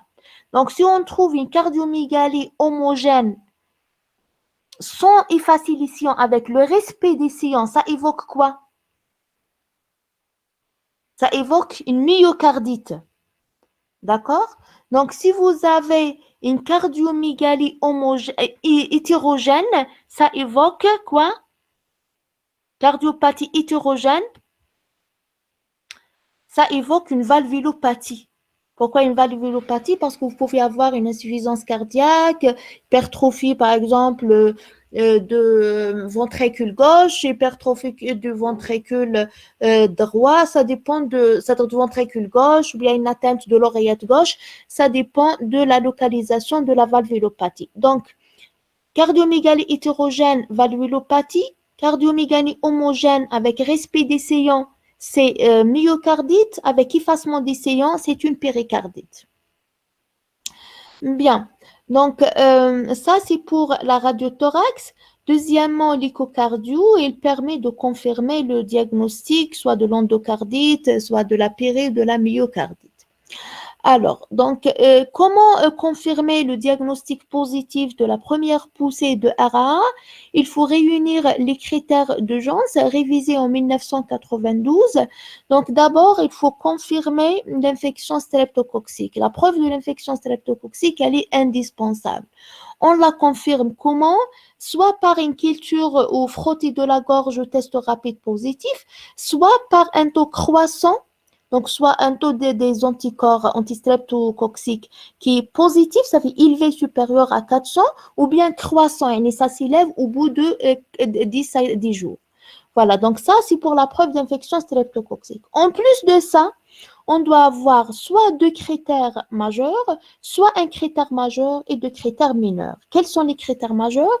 La cardite rhumatismale, la polyarthrite spécifique de la cardite rhumatismale, pas n'importe quelle polyarthrite, la chorée de Sydenham, l'érythème marginé de Besnier et les nodules sous-cutanés de Maynard. Ça, c'est pour les critères majeurs.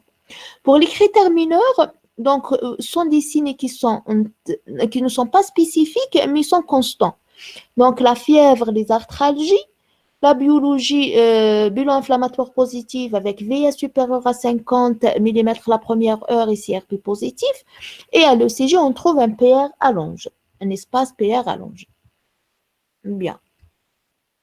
Alors, donc ça, c'est pour la première poussée. Pour la récidive, donc le diagnostic il peut être retenu même en absence des critères de Jones. Donc là, il faut avoir la preuve de l'infection streptococcique récente toujours. Donc ça, c'est obligatoire. Donc, mais en plus, il faut avoir un antécédent de RAA confirmé et un seul critère majeur ou plusieurs critères mineurs.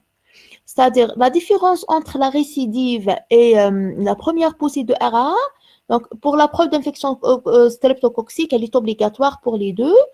Pour le critère majeur et mineur, au lieu d'avoir deux critères majeurs, il suffit un seul critère. Et pour les critères mineurs, donc soit un critère majeur, soit plus de deux critères mineurs. Donc, et on doit confirmer l'antécédent de poussée de RAA. Voilà, donc ça, c'est pour les formes typiques. Il y a beaucoup de formes atypiques. D'ailleurs, c'est les formes les plus fréquentes. Donc, on a le syndrome post-streptococcique mineur et on a la cardite torpide. Pour le syndrome post-streptococcique mineur, ce sont des formes mineures de RAA décrites à partir des années 1960 et le diagnostic il ne peut être reporté que si les éléments suivants sont réunis. D'abord, c'est la preuve d'infection streptococcique récente et deuxièmement, la présence de moins de ces signes. Donc, il faut avoir une fièvre supérieure à 38 degrés. Donc, il faut avoir une polyarthralgie fébrile. Donc, il faut avoir des troubles de rythme ou de la conduction et un bilan inflammatoire positif. Donc, il faut avoir au moins deux signes plus la preuve d'infection streptococcique pour parler de syndrome post-streptococcique mineur. Fièvre, arthralgie, bilan inflammatoire avec troubles de rythme ou de condition. Donc, si vous avez un malade qui a une preuve d'infection streptococcique, ça fait 10 à 15 jours, et actuellement, il a la fièvre avec polyarthralgie, vous avez le droit de dire qu'il présente un syndrome post-streptococcique mineur. S'il a une preuve d'infection streptococcique récente, et actuellement, il a une polyarthralgie avec un bilan inflammatoire positif, malgré la disparition de l'angine, on a le droit de dire qu'il a un syndrome post-strepto mineur, également pour les troubles de conduction et de rythme. Pour la cardite torpide, ce sont des cardites qui évoluent de façon très insidieuse, sans que les antécédents en l'histoire clinique ne permettent d'évoquer le diagnostic. C'est-à-dire, vous trouvez généralement, c'est les médecins de la santé scolaire qui envoient ces enfants parce qu'ils trouvent un petit souffle, ils les envoient pour voir de quoi il s'agit. Voilà. Donc, on ne peut pas même confirmer la preuve d'infection streptococcique et c'est une exception en critère de Jones et le diagnostic peut être porté en absence du critère de Jones. Si vous trouvez à l'examen clinique un souffle et à l'échocardio des signes de valvulopathie rhumatismale, Donc, même si vous avez une preuve d'infection streptococcique négative, parce que on peut faire, par exemple, cette année, une poussée de RA légère qui laisse des séquelles cardiaques et on fait le diagnostic, c'est-à-dire dans 4 ans ou les 5 ans, c'est une cardite rhumatismale. Et on ne peut pas avoir une infection streptococcique, la preuve d'infection streptococcique, parce qu'il a fait l'infection, ça fait bien 3 ans ou 4 ans. D'accord? Donc, si vous avez une cardite clinique, une valvulopathie surtout clinique et confirmée par l'échocardio avec les caractéristiques de la cardite rhumatismale, même si vous n'avez pas la preuve d'infection streptococcique, vous avez le droit de parler d'une cardite torpide. Et d'ailleurs, c'est les formes les plus fréquentes. Le syndrome post-streptococcique et les cardites torpides. Et c'est parmi les explications de la différence de la fréquence de la cardite à l'âge pédiatrique et au service de cardio. Voilà. Donc, avant de dire oui, c'est une poussée de RAA devant les tableaux typiques ou atypiques, il faut éliminer les autres causes de l'arthrite. Donc, il faut dire que c'est une polyarthrite spécifique de la crise de RAA après avoir éliminé les autres causes de l'épus, de l'arthrite juvénile idiopathique, de la drépano, des leucémies et des cancers. Dans toutes ces formes, comment dirais-je, l'arthrite, elle n'est pas fugace et elle n'est pas mobile, elle est fixe et elle est évolutive. Par contre, dans notre cas, elle est migratrice. Devant une monoarthrite, vous faites une petite ponction pour dire est-ce que c'est une arthrite septique, est-ce que c'est une osteomyélite ou bien c'est une arthrite juvénile idiopathique monoarticulaire. Et pour devant une cardite, il ne faut pas dire toujours, voilà, c'est une cardite rhumatismale. On peut avoir un souffle fonctionnel. Donc, il faut avoir un bon cardiologue pour dire qu'il y a des signes valvulaires ou non. Donc, il faut éliminer les cardiopathies congénitales. Donc, il faut éliminer les autres causes. Si vous avez une péricardite, il faut éliminer les autres causes de la péricardite. Il faut éliminer les autres causes, pardon, de l'endocardite infectieuse. Voilà, donc également éliminer les autres causes de la péricardite et les autres causes de la cardiomyopathie. Devant une chorée, il faut éliminer les autres chorées, comme la chorée de Huntington. Il faut éliminer les autres mouvements anormaux. Il y a la chorée, il y a les autres mouvements. Donc, les tics, les athétoses, soit c'est pas une chorée, donc soit c'est une chorée, mais c'est pas une chorée de Sydenham. Donc, soit c'est des troubles de comportement qui sont en rapport avec les autres pathologies, surtout les maladies de système, comme les puces, maladie de Wilson, et des fois, il y a la prise des produits toxiques qui provoquent ces troubles de comportement. Voilà, donc ça sur le plan clinique et sur le plan biologique, moi j'ai rajouté ce diagnostic différentiel parce que malheureusement il y a beaucoup de médecins qui évoquent le diagnostic, qui confirment carrément le diagnostic de RA devant des aslos élevés uniquement. Les aslos élevés, c'est un signe de l'infection streptococcique, mais il n'est pas suffisant pour dire que le malade est atteint de RA. Donc, il faut avoir d'autres signes. Donc, si on a fait une angine, le germe, il va libérer la streptolysine. Et la streptolysine, elle va induire une réaction immunitaire, donc les anticorps. Et les anticorps, on trouve au niveau sanguin des anticorps dirigés contre la streptolysine, c'est-à-dire que l'enfant a fait une infection streptococcique, point. Maintenant, est-ce que cette infection streptococcique a provoqué secondairement une poussée de RAA ou non? Donc, les aslos, ce n'est pas les aslos qui disent ça, il faut chercher les autres choses. Est-ce que c'est une poussée typique? Là, il faut chercher les critères majeurs et les critères mineurs. Est-ce que c'est des formes mineures ou là c'est une cardite torpide? Donc, il faut réunir les signes. Mais on n'a pas le droit de dire, donc le malade, il présente c'est-à-dire une poussée de RAA devant les aslos élevés. C'est faux, scientifiquement, c'est pas correct. Et en plus, il y a d'autres diagnostics différentiels. Hein. Donc, il y a d'autres pathologies qui donnent des aslos élevés en dehors d'infections streptococciques. Il y a la GI, il y a la polyarthrite rhumatoïde, il y a le lépus, le syndrome néphrotique, les cholestases, l'hyperlipoproteinémie. Tout ça donne des aslos élevés en dehors de l'infection. Et l'infection elle-même, je vous ai dit tout à l'heure, elle ne se complique de RAA que de 1 à 4%, c'est-à-dire pas obligatoirement une poussée de RAA si on a ASLO élevé. Donc, j'aimerais bien que vous reteniez ce message parce que c'est une faute qui devenait très fréquente. Bien. Donc, on a bien posé le diagnostic de RAA. On doit le traiter correctement. On le traite comment? On le traite selon le programme national de la lutte contre le RAA. Et l'objectif du traitement, c'est le traitement curatif de la crise. Donc, on doit traiter correctement l'inflammation récente, secondaire au désordre immunologique. Et également, on doit prévenir la réapparition du poussé et on doit sensibiliser les parents pour traiter correctement les angines pour éviter les autres poussées de RA pour les frères et les sœurs. Bien. Donc, comment on traite une poussée de RA? D'abord, il faut avoir un repos strict parce qu'il y a une inflammation importante au niveau de l'organisme qui a touché pas mal d'organes. Donc, il faut vraiment se reposer. Donc, il faut mettre le corps au repos et dans la durée, elle est variable en fonction de l'existence ou non de la cardite. Si on n'a pas de cardite, 1 mois minimum. Donc, de repos, on arrête la scolarité, 1 mois. Donc, si on a une cardite, on garde le repos jusqu'à la fin du traitement. Voilà. Donc, ça dépend de la présence ou non de l'atteinte cardiaque. Voilà, donc le repos est obligatoire pour, voilà, pour bien se rétablir.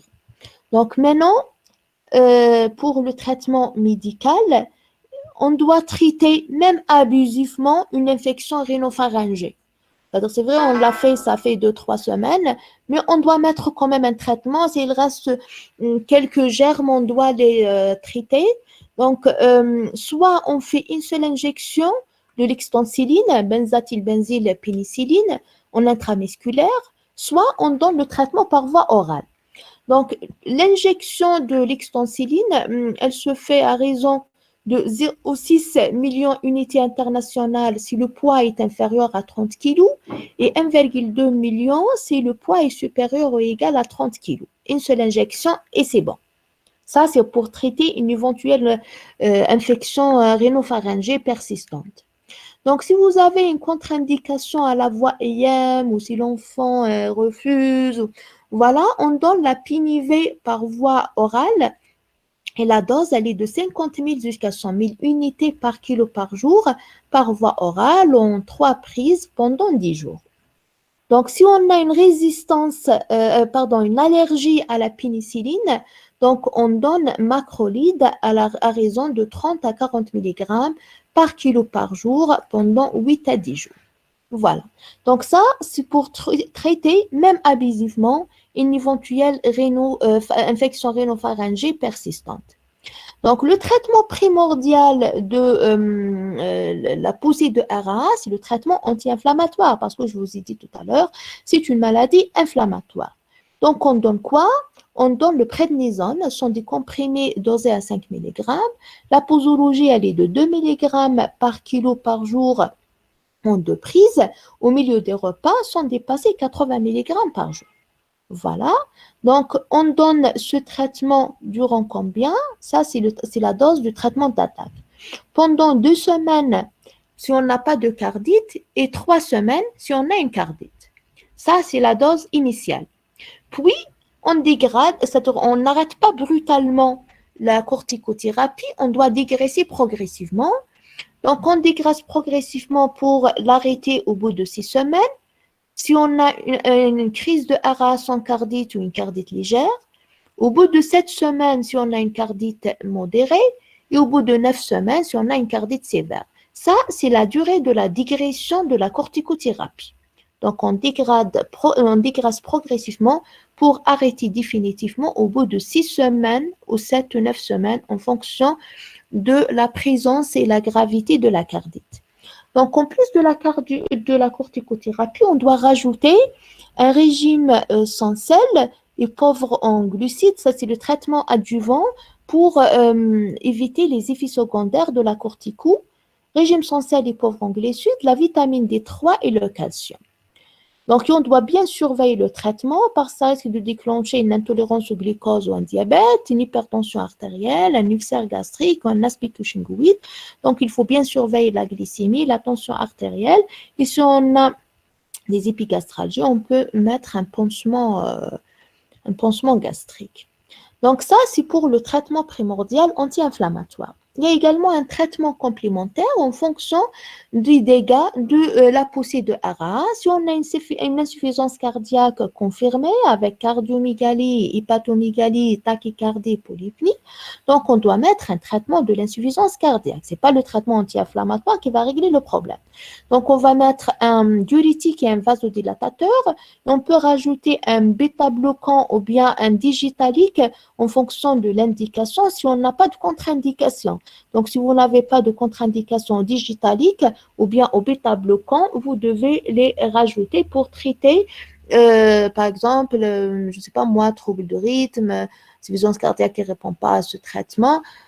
Mais attention aux contre-indications, surtout des digitaliques. Digitaliques contre-indiqués en cas de péricardite, en cas de myocardite, en cas de trouble de rythme, en cas de trouble de conduction, donc en cas de l'anémie. Donc, si vous avez ces contre-indications, il ne faut jamais mettre les digitaliques parce que vous risquez d'aggraver la situation et vous mettez les bêta-bloquants. Donc, vous allez aborder ça normalement dans le cours de l'insuffisance cardiaque. Pour le traitement si vous avez une chorée de Sydenham confirmée, le traitement repose sur l'allopéridol à raison de 0,2 à 0,4 mg par jour en 2 prises et on augmente progressivement chaque 2 à 3 jours c'est-à-dire chaque 2 à 3 jours, on augmente la dose progressivement jusqu'à la stabilisation des signes. Et quand ça se stabilise, on garde la même dose pendant 15 jours, puis on dégraisse la dose. Voilà. Donc, l'introduction du traitement, parce qu'il a pas mal d'effets secondaires, on doit le donner à dose minimale, puis on augmente progressivement. Voilà, donc pour la corticothérapie, est-ce qu'on utilise ou non la corticothérapie dans la chorée de Sydenham? Normalement, non, parce que il n'y a plus de réaction inflammatoire récente, c'est ancien. Mais si on a quelques signes de RAA en association, si on a une infection streptococcique voilà, qui n'est pas très ancienne, on peut la mettre. Voilà, donc généralement, on ne met pas, mais si on a quelques signes de RAA, on peut mettre la corticothérapie et on la traite à raison de 2 semaines dose d'attaque et 6 semaines dose d'entretien. Ça, c'est des recommandations ce ne sont pas mes recommandations, c'est des recommandations nationales adoptées par le Bureau national de la lutte contre le RAA. Alors, on surveille comment un malade mis sous traitement, donc le repos d'abord, traitement de l'angine, corticothérapie et éventuellement un traitement complémentaire. Donc, on doit prendre la température, les constantes hémodynamiques, la tension artérielle, le poids, la diurèse, l'examen cardiovasculaire, osseo-articulaire et l'examen neurologique. On doit faire ça chaque jour et pour la température, les constante hémodynamique et la tension artérielle, peut-être plusieurs fois dans la journée. Donc, pour le bilan inflammatoire, on le demande une fois par semaine jusqu'à la normalisation. Ça, c'est pour la VS. Puis, une fois chaque 15 jours jusqu'à la fin de traitement et 15 jours après l'arrêt du traitement. Donc, pour la glycémie et la chimie des urines, chaque jour au début, puis 2 à 3 fois par semaine durant la phase d'attaque de la corticothérapie. Le CG, la radiothorax et l'échocardio au début et à la sortie et à 6 mois d'évolution si on a une cardite. Si on n'a pas une cardite, la première semaine, ce n'est pas la peine de le refaire. Donc, comment ça évolue? À court terme, les signes généraux et articulaires régressent en quelques jours. Donc, vous avez bien interrogé, bien examiné, vous avez demandé un bon bilan, vous avez mis une feuille de traitement, une feuille de surveillance. Donc, et après, vous attendez les résultats. Donc, au bout de quelques jours, il y a la disparition de la fièvre, il y a la reprise de l'apité, disparition de la douleur articulaire, de l'asthénie. Déjà, le malade, il sent qu'il est bien. Donc là, c'est déjà un bon signe. Deuxièmement, la VS, elle se normalise en dizaines de jours.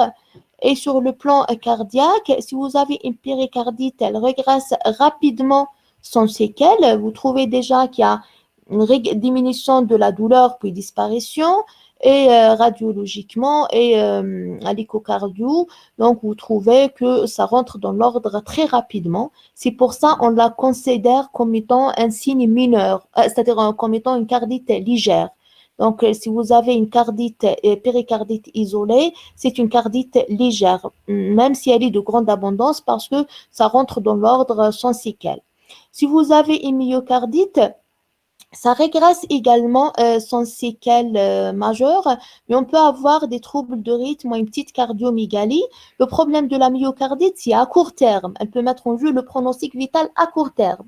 Si le pronostic vital, c'est-à-dire si on a bien sauvé le malade à court terme, à long terme, les séquelles sont vraiment mineures, soit une petite cardiomégalie, soit quelques troubles de rythme qui ne sont pas vraiment sévères. Donc, par contre, pour l'endocardite, elle peut disparaître si on a fait un diagnostic précoce et un traitement très précoce à la phase initiale, c'est-à-dire à la phase exudative sur le plan anatomopathologique. Sinon, si on ne fait pas un diagnostic précoce, elle persiste et elle risque de s'aggraver si on a des récidives de RA. Voilà, donc est-ce qu'il y a le risque de mortalité? Oui. Donc, si on a une cardite, une myocardite sévère, si on a une insuffisance cardiaque sévère, mais c'est rare. Alors, est-ce qu'il y a des cas qui résistent au traitement? Oui. Donc, si on trouve que la fièvre ne rentre pas dans l'ordre, que la VIS également, d'abord, il faut revoir votre diagnostic. Peut-être que ce n'est pas le bon diagnostic, parce qu'il y a un grand problème de diagnostic différentiel entre la cardite rhumatismale et l'endocardite. Donc, si vous trouvez que ça ne répond pas ou là, ça s'aggrave, attention, peut-être c'est une endocardite bactérienne. Surtout si le malade il a déjà un antécédent de RAA. Voilà, donc il a fait déjà une insuffisance mitrale ou l'insuffisance aortique. Donc, il peut faire une autre poussée, c'est-à-dire récidive de RAA, comme il peut avoir une infection de sa valvulopathie. Et cette infection, elle donne un tableau similaire à celui de la récidive de la cardite rhumatismale. Si on donne encore la corticothérapie, on déprime l'immunité et on aggrave l'endocardite. D'accord? Donc là, il faut mettre l'antibiotique et pas la corticothérapie. Voilà, c'est la première question qu'il faut poser. Sinon, s'il n'y a pas une aggravation c'est-à-dire si vous trouvez qu'il y a une réponse, mais elle est modérée, donc peut-être il y a une résistance. Et si vous confirmez que c'est une cardite rhumatismale, il faut augmenter la dose de la corticothérapie jusqu'à 3 mg par kilo par jour. Puis la digression, elle se fait très, très progressivement, pas sur 6 semaines ou 9 semaines. Elle doit prendre plus de temps. Voilà, mais ça, s'il s'agit vraiment du poussé de RAA, c'est exceptionnel, c'est très rare. Et il faut beaucoup plus évoquer autre diagnostic, plus que la résistance au traitement. Voilà, donc au cours de la digression de la corticothérapie, donc on risque d'avoir une reprise évolutive, on risque d'avoir la réapparition des signes cliniques et biologiques. Et dans ce cas, il faut reprendre le traitement d'attaque pendant 2 semaines, puis on dégraisse progressivement. Donc, on peut avoir également ce qu'on appelle le phénomène de rebond, donc c'est-à-dire la réapparition des signes biologiques inflammatoires sans signes cliniques, c'est-à-dire l'AVS qui ne rentre pas dans l'ordre, alors que sur le plan clinique, c'est bien. Ça, on l'appelle le phénomène de rebond. Donc, on prolonge encore le traitement d'une semaine où on rajoute l'aspirine à raison de 80 mg par kilo par jour pendant quelques jours. Voilà, donc ça c'est à court terme, au cours de la digression. À long terme, on risque d'avoir des rechutes, c'est-à-dire une nouvelle poussée qui survient à distance de la première, et comme on risque d'avoir également une surinfection bactérienne qui donne, c'est-à-dire un tableau de l'endocardite d'Osler. Et voilà, et dans ce cas, qu'est-ce qu'il faut faire si on a une rechute? On on doit mettre une nouvelle cure. Si vous avez une endocardite, c'est-à-dire une greffe oslarienne, une endocardite bactérienne, on doit faire la différence entre la greffe et la rechute. Et on doit la traiter correctement par une bonne antibiothérapie.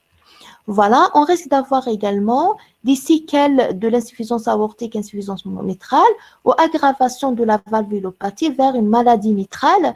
Donc, maladie mitrale, c'est-à-dire l'association de l'insuffisance mitrale et de la sténose mitrale, ou une maladie aortique, c'est-à-dire c'est l'association de l'insuffisance et de la sténose aortique. Bien, donc ça, c'est-à-dire, on a commencé avec un enfant âgé de 5 à 15 ans qui consulte pour ce problème. Qu'est-ce qu'on doit faire sur le plan interrogatoire, sur le plan clinique, biologique, radiologique? Qu'est-ce qu'on doit éliminer avant de mettre au traitement?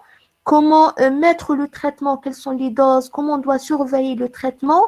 Et quelles sont les évolutions possibles? Maintenant, pour la prévention, c'est le chapitre le plus important. Donc, il n'est pas trop long, mais il est important. Donc, il y a d'abord la prévention primaire.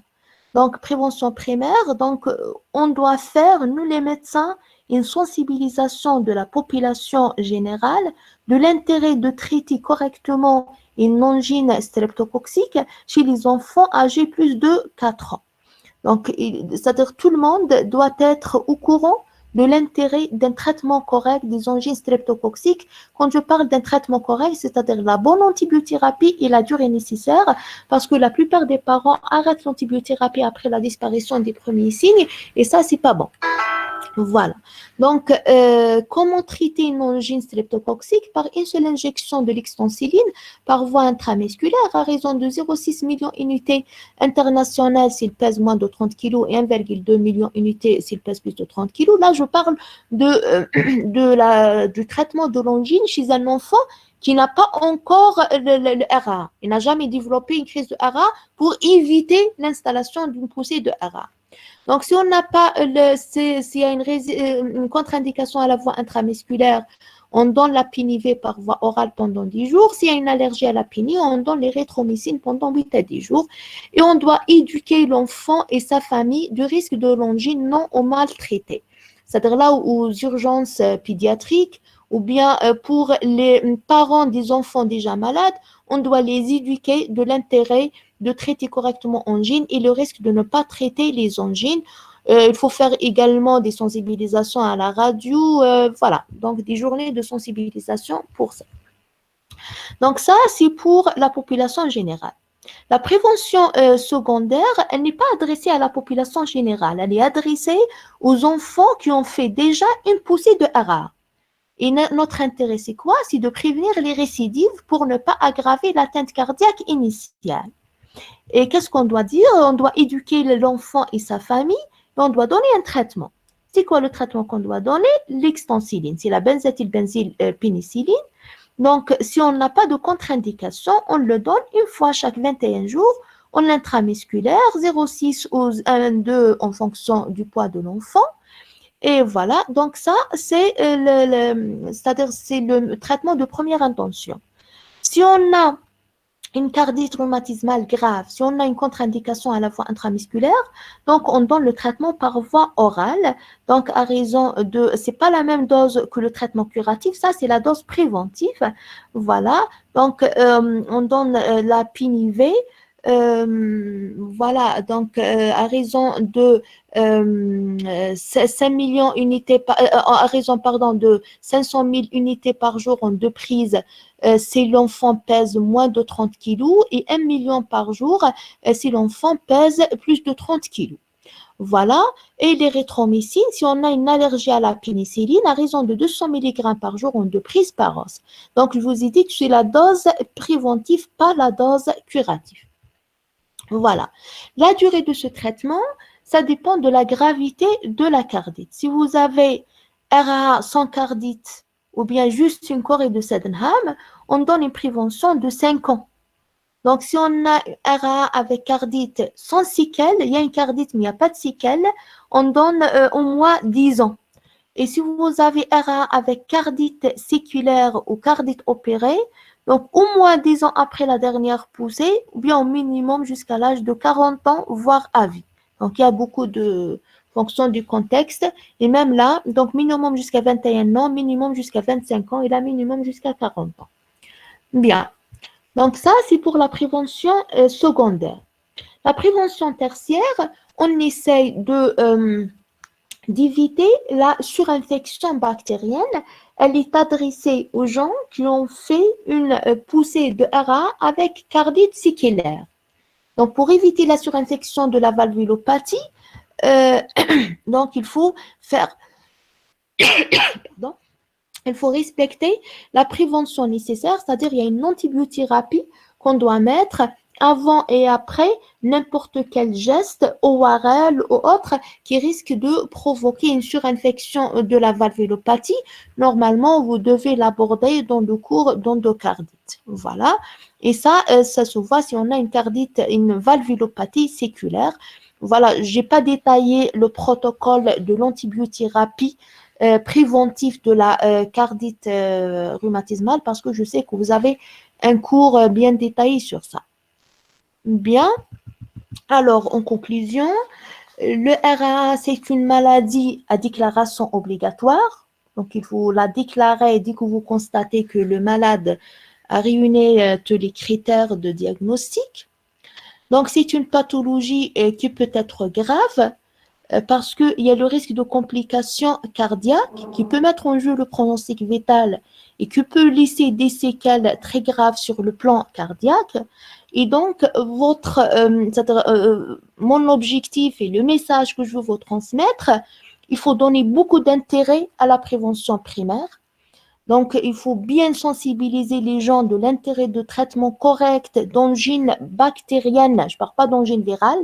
Donc, de l'angine bactérienne, il faut la traiter obligatoirement et correctement. Et il faut faire également une prévention secondaire. Si vous avez un enfant qui a fait une crise de RAA, pour éviter l'aggravation de l'atteinte cardiaque, il faut insister sur l'intérêt de respecter les injections de l'extensiline chaque 21 jours. C'est pénible, c'est astreignant, c'est douloureux, mais on doit les faire pour éviter, c'est-à-dire une atteinte cardiaque, une maladie cardiaque très difficile. Et ça doit impliquer, pour faire ça, on doit impliquer tout le personnel.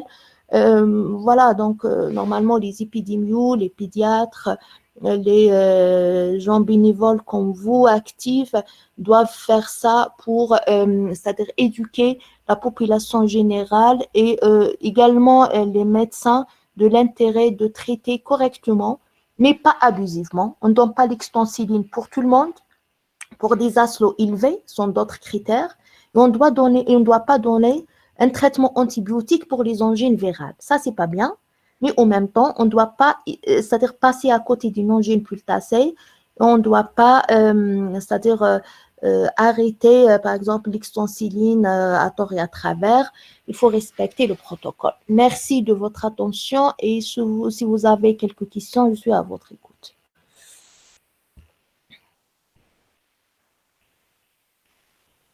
Y a-t-il des questions, s'il te plaît? Le délégué, y a-t-il des questions? Oui. Oui.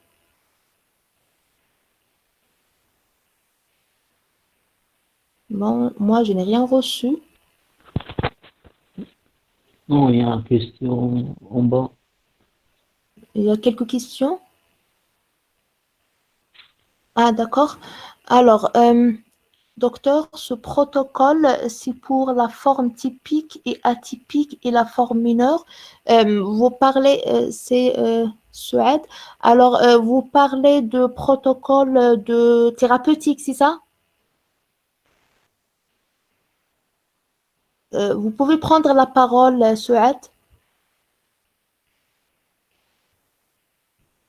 Oui, c'est pour voilà, donc le protocole thérapeutique, il est appliqué pour la forme, comment dirais-je, bon, pour la forme typique, pour la forme, pardon, oui, il est appliqué pour toutes les formes sauf pour la cardite, sauf pour comment dirais-je, les formes, pardon, je reviens, alors, pour la forme typique, il n'y a pas de problème. Donc, c'est le protocole nécessaire. Pour la rechute, c'est le même protocole. Pour le syndrome post-streptococcique mineur, oui. Par contre, pour la cardite insidieuse et pour la chorée de Sydenham, non. Donc, la cardite insidieuse, on fait juste le protocole, c'est-à-dire la prévention secondaire, les injections de l'ixtancilline chaque 21 jours et la prévention tertiaire, يعني devant l'extraction dentaire, une carie dentaire, amygdalectomie, n'importe quoi. Donc, on fait une prévention, une couverture préventive nécessaire. Donc, ça, c'est pour la cardite silencieuse. Pour la chorée de Sydenham, je vous ai donné normalement le protocole, l'allopéridol et la corticothérapie, elle est indiquée si on a quelques signes de RA associés. Et dans ce cas, ce n'est pas le même protocole. On prolonge la durée de... Voilà, c'est pas le même protocole, pardon. Non, et dans ce cas, le protocole est celui de la forme sans cardite ou bien voilà, c'est le protocole de la forme sans cardite. Voilà, bon, désolé. Donc, la forme typique, c'est le protocole. Donc, la rechute, c'est le même protocole. Le syndrome post-streptococcique mineur, c'est le même protocole. Pour le chorée de Sydenham, c'est l'allopéridol. La corticothérapie est indiquée uniquement si vous avez quelques signes de RAA. Et dans ce cas, on respecte le protocole de la RAA sans cardite. Et pour la cardite silencieuse, pas de corticothérapie, on met uniquement le traitement pour la prévention secondaire et la prévention tertiaire. Et la corticothérapie n'est indiquée sauf s'il y a une rechute de crise de HARA. Voilà. Autre question? Merci, merci. Voilà. Il n'y a pas d'autres questions? Est-ce que vous avez, moi je vous pose une question, est-ce que vous avez le droit de mettre l'extensiline comme ça, comme un traitement préventif, l'extensiline chaque 21 jours, comme un traitement préventif des angines à répétition?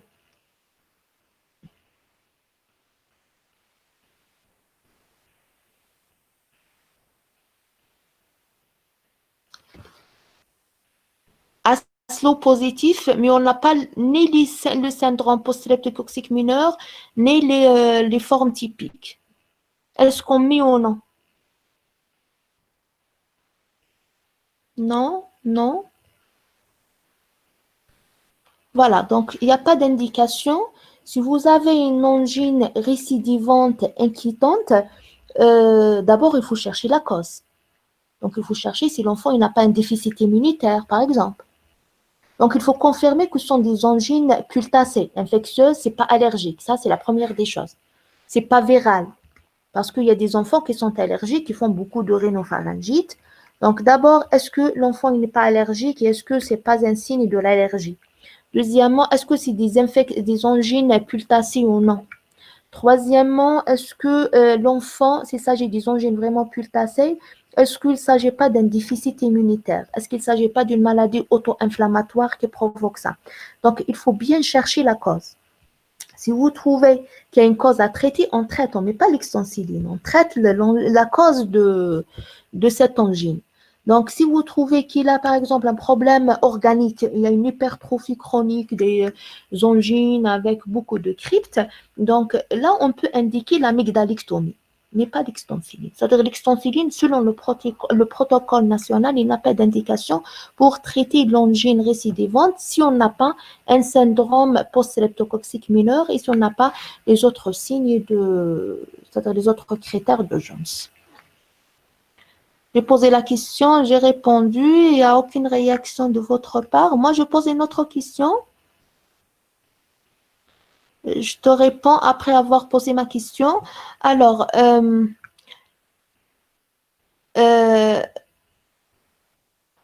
J'ai pas compris. Ça peut provoquer une résistance. C'est quoi qui peut provoquer la résistance? J'ai pas compris cette question.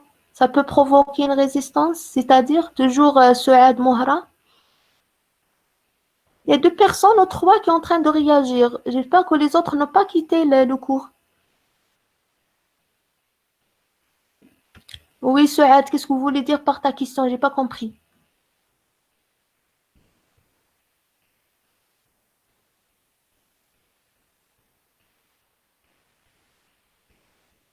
Je pense qu'elle a parlé de l'extension. Non, c'est pas la résistance. Non, ça provoque pas une résistance. Non, mais c'est douloureux pour un enfant. C'est astreignant pour rien. Donc, c'est pas question de résistance. C'est-à-dire qu'il n'y a pas d'indication. Voilà, donc ça ne provoque jamais une résistance, mais il n'y a pas une indication d'un traitement douloureux, astreignant, durable. Voilà, donc peut-être, voilà, il n'y a pas un intérêt derrière. Voilà. Je veux dire, non, voilà, ce qui provoque une résistance, si on reçoit, par exemple, à chaque fois, augmenta, à chaque fois, c'est-à-dire le traitement par voie orale comme ça à distance, mais l'extensiline ne provoque pas de résistance parce qu'il a une durée prolongée, donc il n'y a pas de problème. Mais les autres antibiotiques, ils peuvent provoquer, si on a des angines pulsacées, et après, donc on reçoit beaucoup d'antibiotiques, on augmente le palier de l'antibiothérapie, ça, oui, ça peut donner ça. Mais c'est-à-dire, là, il faut explorer, il faut chercher la cause et traiter la cause. S'il faut faire l'amygdalectomie, on doit la faire. S'il y a un problème allergique, on doit rechercher la cause de l'allergie et la traiter. S'il y a un déficit immunitaire, on traite le déficit immunitaire, mais on ne prescrit pas comme ça l'extensiline à tort et à travers. C'est tout ce que je veux dire. Comment les myocardites met le pronostic vital en jeu? Oui, ça met le pronostic vital en jeu parce qu'il n'y a pas de contraction. Donc là, si on a une myocardite, c'est-à-dire qu'il n'y a pas de contraction musculaire. Et si on n'a pas de contraction musculaire, soit on la prend en charge rapidement, efficacement par les produits nécessaires, soit on aura l'arrêt cardiaque immédiatement. Voilà, donc myocardite, c'est-à-dire ça retentait sur la fraction d'éjection. Si vous trouvez que la fraction d'éjection est diminuée, vous avez des signes cliniques, il y a l'échocardie, il y a la fraction d'éjection qui est diminuée, c'est-à-dire qu'il y a une diminution de la libération du sang au niveau de l'organisme. Et ça dépend de son degré. Si elle est légère et on a mis un bon traitement, ça rentre dans l'ordre. Si elle est sévère, si le traitement il est tardif, le pronostic vital est, là, est très mis en jeu. Voilà. Moi, je vous pose une petite question. Comment on peut faire la différence entre une angine bactérienne et une angine virale?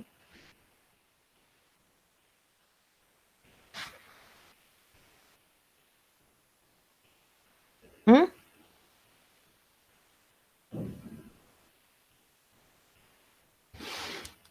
Oui. Donc, angine, est-ce que vous connaissez la différence ou non? Mhm. Voilà, l'aspect soit érythémateux, soit pulsacé. Le début, il est brutal ou progressif. Présence de tout ou non. Voilà, j'aimerais bien savoir, même si vous n'avez pas une bonne réponse, mais j'aimerais bien voir vos visions. C'est-à-dire comment vous voyez les choses. La couleur des amygdales à l'examen, oui. Ok. Il y a un enduit blanchâtre, c'est bactérien. Oui. Ok. Autre proposition. La fièvre, c'est très élevé ou non? La langue framboisée, des taches blanchâtres. Oui, c'est de bonnes réponses. Très bien. Donc, pour l'angine bactérienne, c'est une infection bactérienne. Donc, elle a des signes locaux et des signes généraux d'une infection bactérienne. D'abord, au niveau des amygdales, vous trouvez que les amygdales sont cryptiques, c'est-à-dire il y a des cryptes dedans, et il y a c'est pulsacé. Donc, ça, c'est bactérien. Et en plus, comme vous avez dit, il y a des taches blanchâtres, c'est-à-dire il y a une aphthose. La langue, elle peut être framboisée ou non, c'est pas obligatoire. Mais on peut avoir une inflammation comme ça de la bouche et les amygdales hypertrophiques cryptiques. Il y a une dysphagie et des adénopathies cervicales. Voilà, ça sur le plan local. Sur le plan général, la fièvre, elle est très importante. Il y a même des frissons et l'anorexie. Voilà, donc vraiment une fièvre très, très importante. Et voilà, donc le teint, il est pâle. Voilà, ça c'est pour une infection bactérienne. Pour une infection virale, c'est vrai, le début, peut-être, il est progressif par rapport le truc qui est brutal. Et on trouve que la gorge, elle est hypertrophique, mais elle est rouge. Peut-être il y a d'autres signes, une conjonctivite, une rhinite associée. Et parfois une petite, comment dirais-je, laryngite. Et les signes et les joues sont roses. Donc, l'infection virale donne un teint qui est rose et l'infection bactérienne donne un teint qui est pâle. Donc, l'enfant qui a une angine virale, il court, il joue, il mange, mais il a de la fièvre de temps en temps. Et l'enfant qui a une angine bactérienne, c'est-à-dire il est très fatigué, asthénique, il ne mange pas, il dort tout le temps, il frissonne. D'accord? Et voilà, donc c'est pas la même chose. Ok, merci pour votre attention. Je vous souhaite beaucoup de courage. Et voilà, et pour demain, on fait le cours à 9 heures, le délégué, 9 heures. si vous voulez. Ok. 9 heures, donc on fera quoi comme cours demain, Inch'Allah? L'anémie hémolytique? Oui. Voilà. Donc, il nous reste l'anémie hémolytique et la première partie de diabétologie. C'est ça. Oui. Voilà. Donc, on fera la matinée l'anémie hémolytique et on verra par la suite qu'est-ce qu'on pourra faire. OK? Donc, à demain à 9 heures. Bonne soirée. Inch'Allah. Au revoir.